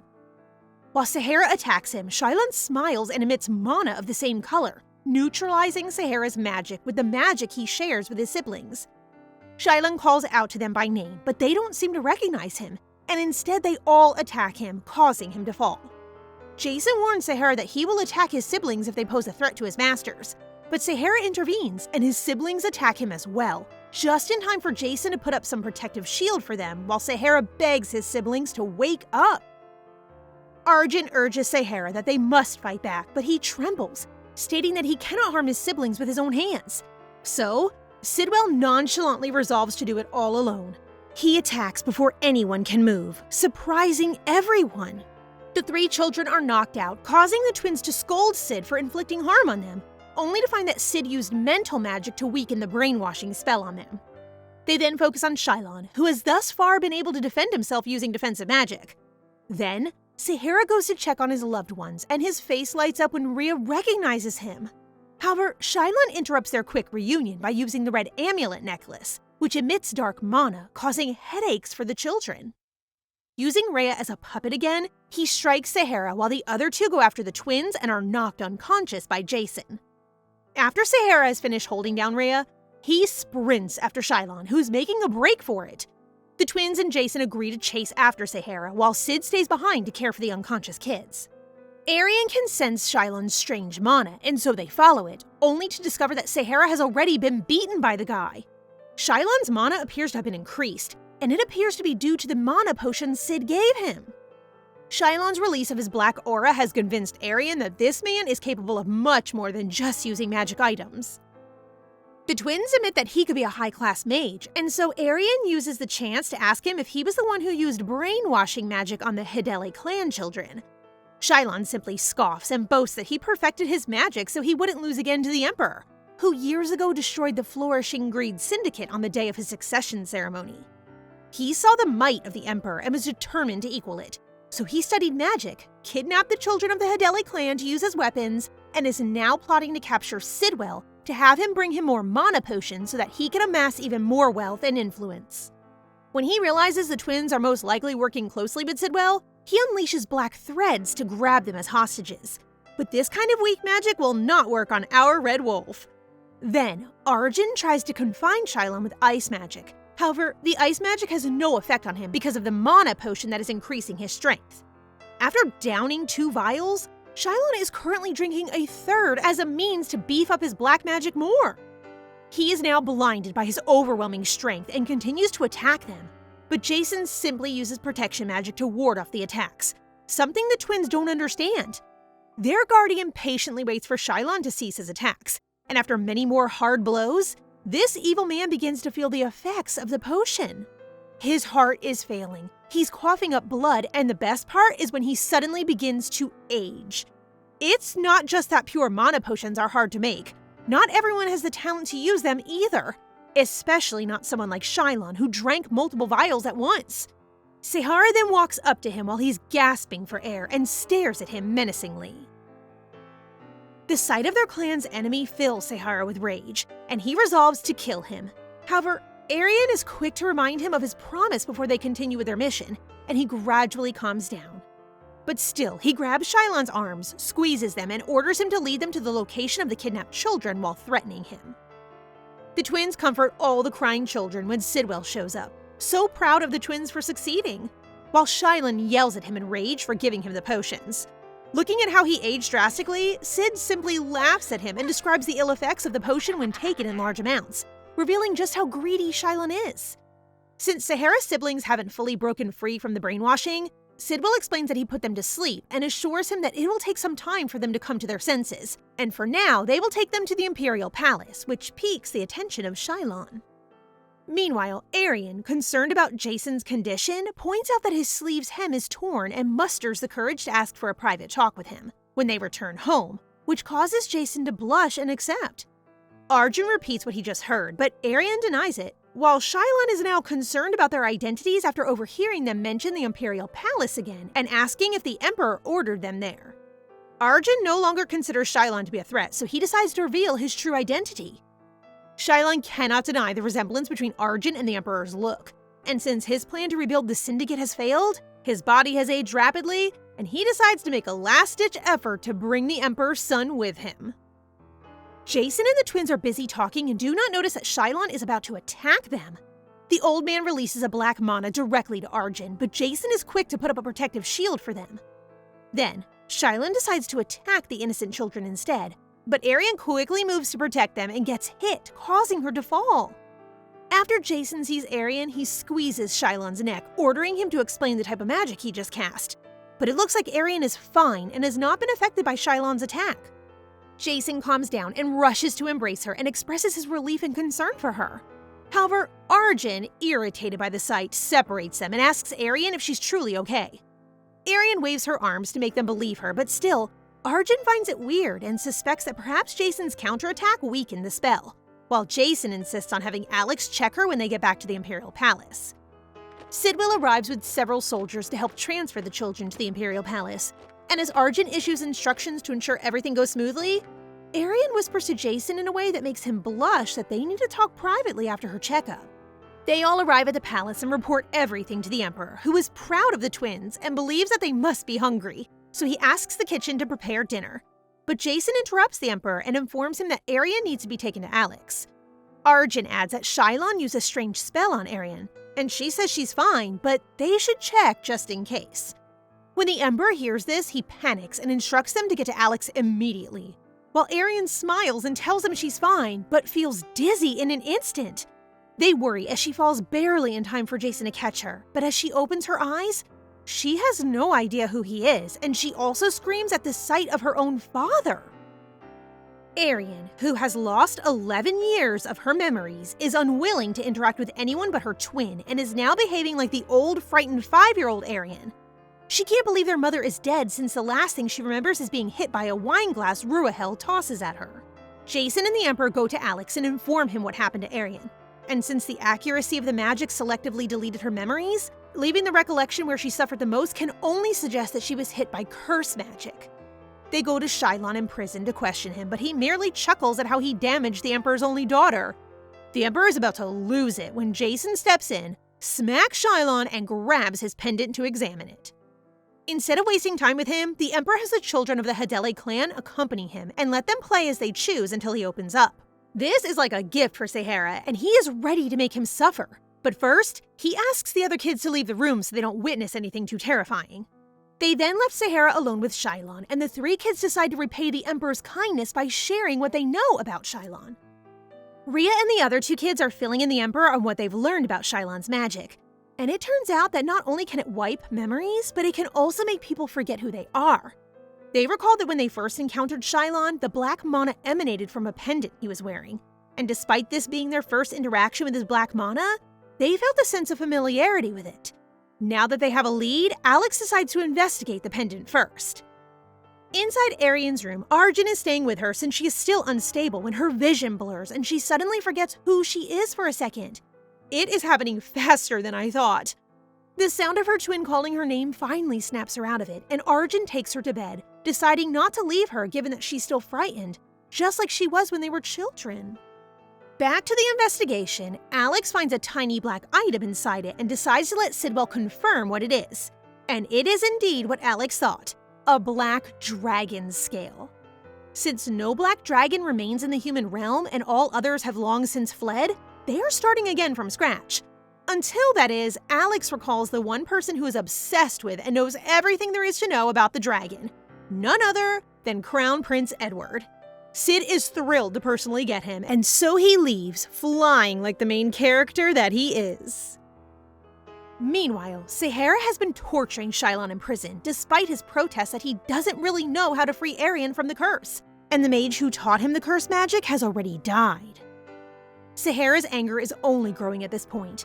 He grabs him and considers killing him outright, but restrains himself for the sake of the princess. Now is when I really miss Aegis.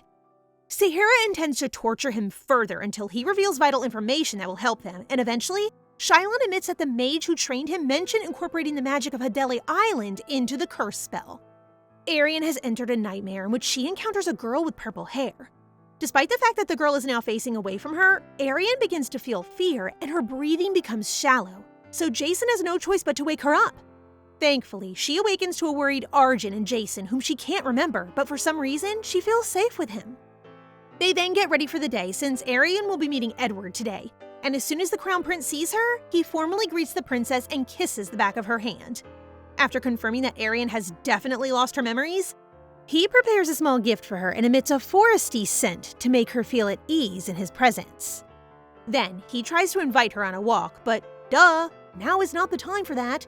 So Jason cuts Edward off and asks him seriously to get to the issue and help them. Edward, being the hard loser that he is, dislikes Jason's bossy manner and responds by suggesting that since the princess has no memory, he might as well ask her to be his bride and return to the Forest Empire. Jason is starting to get pretty irritated, and even Arjen asks Edward to stop joking around. While Arienne, despite not having any memories, is undeniably a princess after pointing out Edward's unpleasant behavior. The Crown Prince quickly apologizes. He can't believe he lost his temper with Jason and made Arienne angry at him again. They then decide to visit Alex's lab, but Arienne appears to be terrified of both Alex and Lloyd's presence, so her two brothers are ready to leave. But Noe stops them.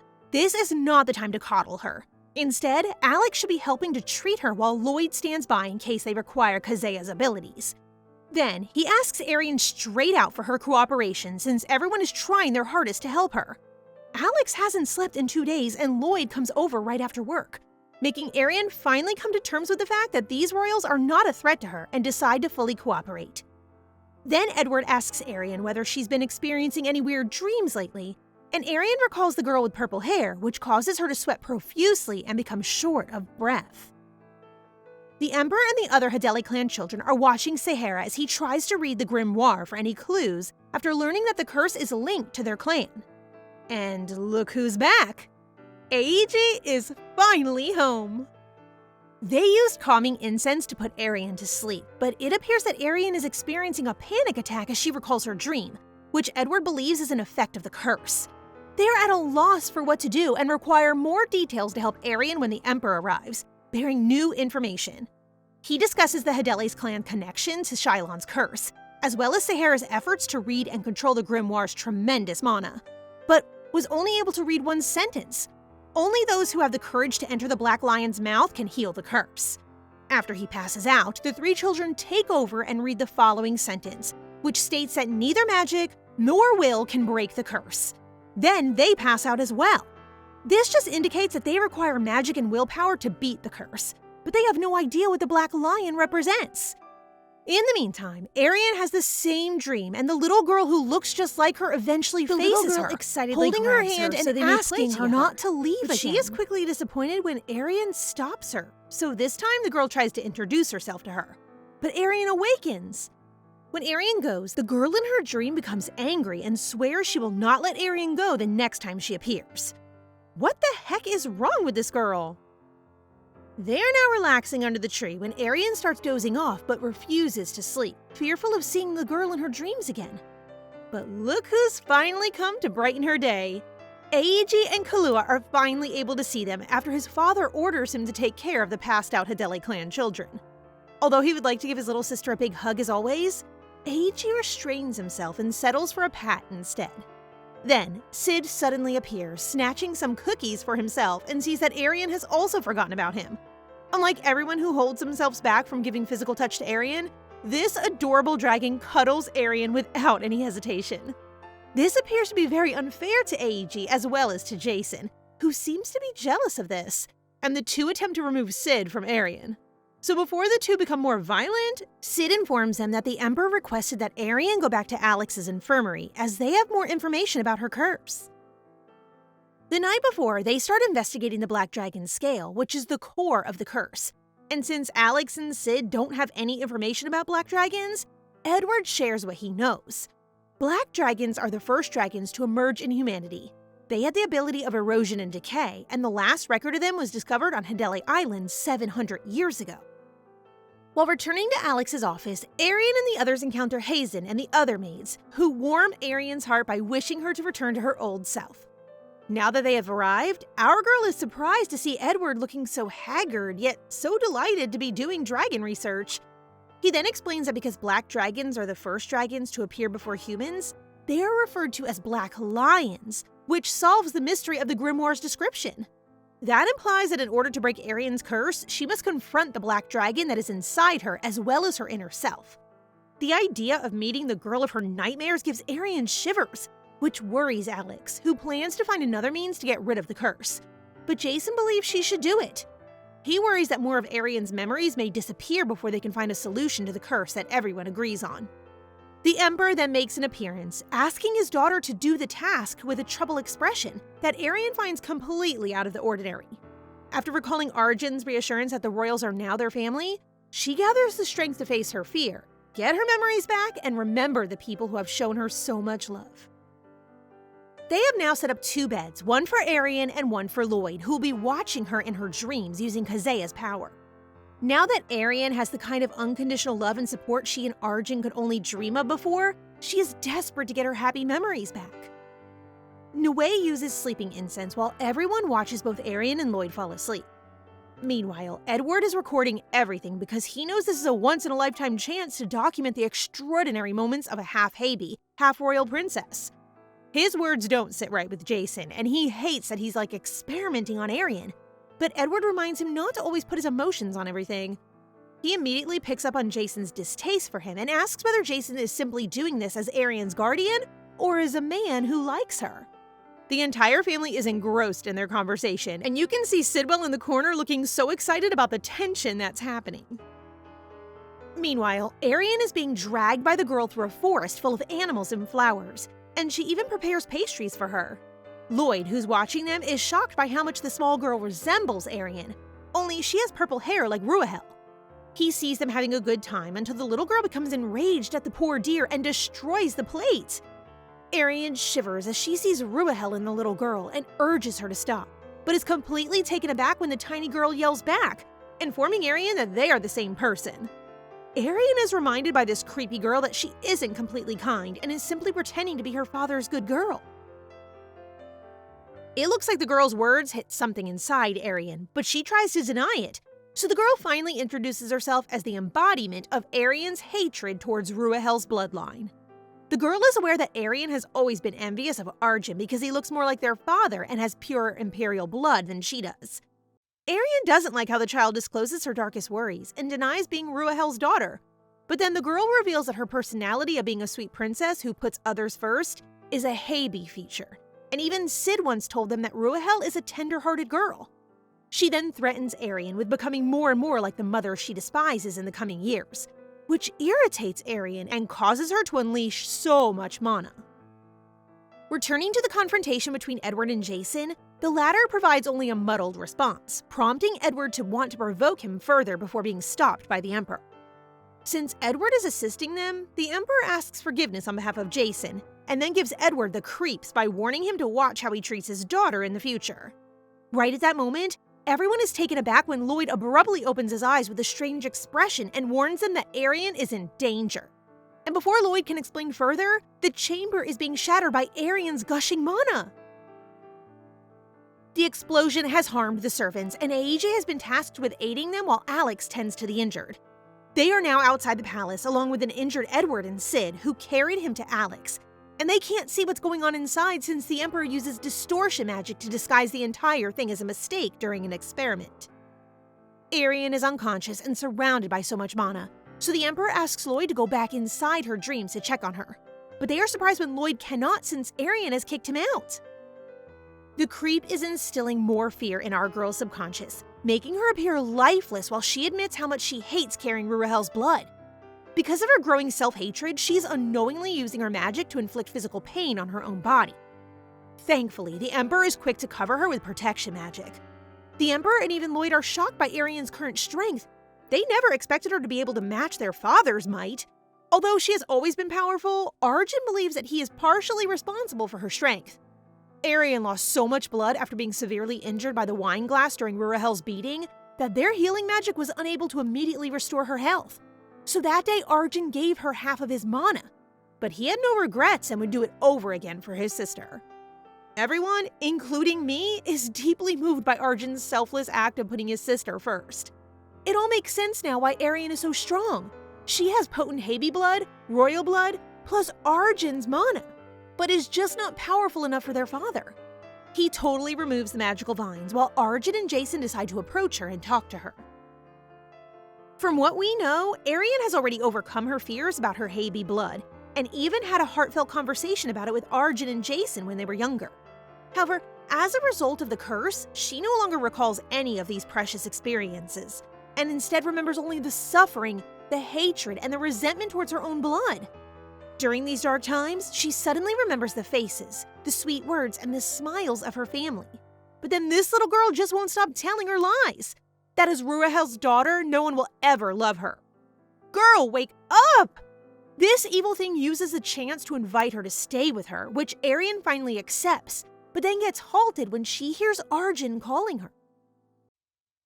When Arienne comes to, Arjen is there pleading for her return, telling her that she can talk to her family about anything bothering her and that they can help her.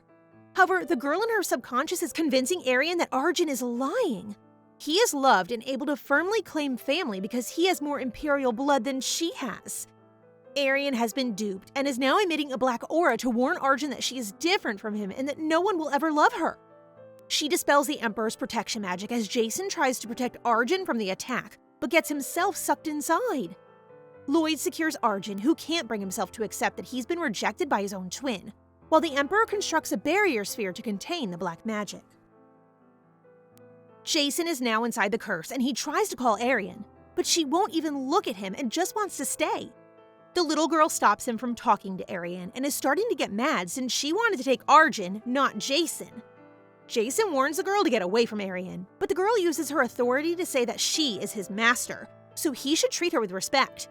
But Jason isn't fooled. He recognizes the little girl for what she really is, the curse. Jason is taken by surprise when his defenses fail to prevent the curse's weak attack.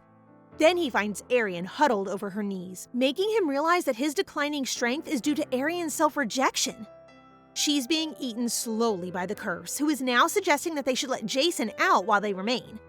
Jason keeps trying to destroy the curse, but each time he gets hurt, he makes Arienne feel sorry for him, causing the curse to engulf her even more. When Jason sees Arienne start crying and apologizing for hurting him, a red aura starts emitting from him.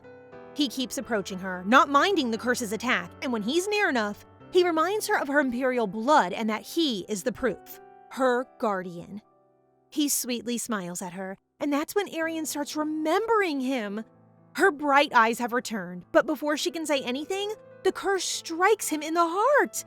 And with his last ounce of energy, Jason tells Arienne how he feels, and they share a kiss. Arjen can sense something is going on with Arienne and Jason, but their father's instinct is telling him something else is happening inside. The tingling sensation is on point, Dad. Well, to Jason's defense, he's not simply kissing Arienne. He has given her something and asked her to swallow it. He then passes out as Arienne's mana begins to flow out, having finally recognized that the little girl is nothing but a black curse. The curse figures out that Jason gave Arienne his mana, making it more difficult to control her. So it reverts to its actual form and launches an attack.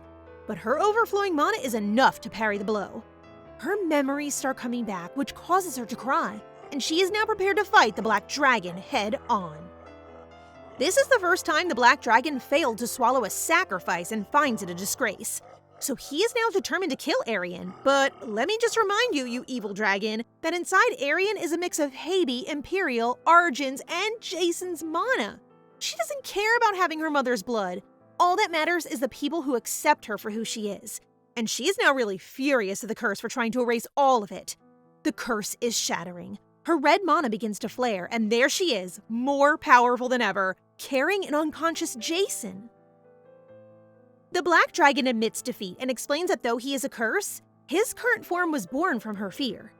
Arienne can't believe that all this time she still can't shake her fears, which makes the curse burst in laughter. You can't get rid of your fears. They will exist as long as you have painful memories, but you can push them deep down by filling your mind and heart with more happy ones. Kiana, the Black Dragon, smiles and salutes her as he says farewell, knowing that he was defeated by Arienne's will and the strength and power of her loved ones. They all fear as Arienne opens her eyes to see if she's okay and calls her father, who swiftly hugs her and is happy to hear her call him dad again. She remembers everyone while Arjen welcomes her back. Aiji can finally hug her, and Alex checks on her. Lloyd adds that she shattered the barrier with her powerful mana, and that she went out right away and has been sleeping for 1.5 days. While Sidwell and her brother's guardians are all present to express their delight that she has awakened, she immediately notices that Jason is not present. Alex informs her that Jason has not awakened, and her father explains that Jason is severely low on mana and believes that her sudden increase in mana has something to do with it. She recalls that Jason gave his mana inside the barrier, so she could see through the Black Dragon's disguise and regain her memories. She then requests permission from her father to see Jason. As Alex informs her that Jason's mana and stamina are dangerously low and the wound on his chest is expanding as if attempting to eat away at his body, all he can do is apply healing magic to keep it from spreading. Arienne sobs because Jason offered his mana despite being injured, putting him in that position, and she blames herself for it. Arjen consoles her and asks their father if a master may use their mana to save their guardian, which amazes them all. Noe claims that Alex has already aided Jason with healing magic, but that was by using his powers. Kahlua also adds that they were created to protect their masters and not the other way around, which Kazeya agrees with. Arjen is racking everyone's brains right now and arguing that if guardians can help their masters, why can't the opposite be possible? Arienne agrees, believing that she can use her overflowing mana to achieve something, and makes the firm determination to save Jason. She declares that she wants to help Jason in the same way that he has helped her. But their father is worried about her because he is terrified of her attempting to do something he has never done before and fears that something terrible will happen to her. Arienne smiles, thanks her father, and explains that she is the only one who can help Jason right now, which touches the guardians with her genuine concern. She assures her father that she will not do anything that will make him sad, since she simply wants to do the best she can for the person she loves, which surprises everyone with her confessions. She returns Jason's mana to him in the same way he gave it to her, with a kiss. This is only possible because Arienne has powerful Habi blood that can traverse the barrier between worlds, and even Sidwell agrees that Jason will be completely cured in no time. Just then, the wound on Jason's chest heals and he restores his mana. Arienne right away gives him a hug after he regains consciousness, while he realizes that she has retrieved all of her memories as well. Jason, after being greeted by Arjen, sees that the Emperor and Lloyd have turned to stone. Aiji appears traumatized and only Sidwell and Alex are normal. If you only knew. The enraged Emperor approaches Jason but ends up giving his coat to him and expressing his gratitude for saving Arienne. He also receives another thank you from Arjen, and the three of them are finally back to their old selves, which is always nice to see. Sid, on the other hand, sees Edward standing outside the door and appears to have witnessed the whole thing. Sid then shuts the door and they have a talk about Arienne, but Edward states that he isn't really in love with the princess but rather admires her talent and character. So he decides to back off for the time being, thinking that he may yet have a shot in the future, making Sid so entertained. Never give up, never what? Later that night, Arienne and Jason have their long-awaited private talk, and Arienne is taking the lead and kisses his cheeks. She confesses that she actually overheard the time when Arjen confronted him with his feelings. Now her own cheeks are red from explaining that their earlier kiss was her response to his feelings, making Jason pull her closer, and this time, he kisses her properly. Hazen and the other servants are looking for the twins, but only Arjen, who's with AEG, shows up. Kahlua has noticed that the twins are no longer really attached to each other, which is something that AEG wishes he could see again. Arienne is actually with Jason on their usual tree spot, and after a month of dating, Jason is no longer bashful about showing his affection for her. Things have been going great for the past month. Edward has already gone back to the Forest Empire, while Lisa has made a full recovery. The children of the Hedeli clan have been welcomed into the academy by Dean Yuriana, who has also offered to teach them magic so that they can efficiently use their grimoire. And Sahara has been writing her letters filled with heartfelt gratitude, assurances that she can use his clan's power if needed, and resolutions to improve himself. He isn't the only one writing to her. She also receives letters from Edward, who has been inviting her to his empire alone. This guy just can't seem to know when to quit trying, lol. And in exchange for his help in lifting the curse from Arienne, Sidwell has been assisting Edward in rebuilding his empire. Alex and Away find the two and fetch Arienne for their family tea time. Everyone is present, welcoming her, but then they give her boyfriend a strange look. Jason quickly hides behind Arienne but gets surprised when she hugs him and orders everyone not to be so harsh on him. It becomes so silent for a while, then the atmosphere becomes gloomy as the Emperor, Lloyd, and AEG accept defeat. While everyone else is busy, the Emperor worries if Arjen is lonely now that his twin and Jason are dating. But Arjen smiles and assures his father that he is happy when Arienne is happy. Then he recalls the younger version of Arienne asking if they're happy in the future and realizes that he can finally ask about the current Arienne's happiness. They flash each other heartfelt grins. Indeed, the twins have finally achieved what they've always wanted. They are happy with their new life. That's it! This is where the twins' journey ends. It was such a roller coaster. Just like them, we can't skip chapters. We have to meet every character in our own story, and there's no promise we'll like them all, so we can either evolve or remain. I hope you guys choose to grow every day. By the way, who's your favorite character? Mine is Sidwell. He's such a mood. Well, thank you for watching till the end. See you in the next story.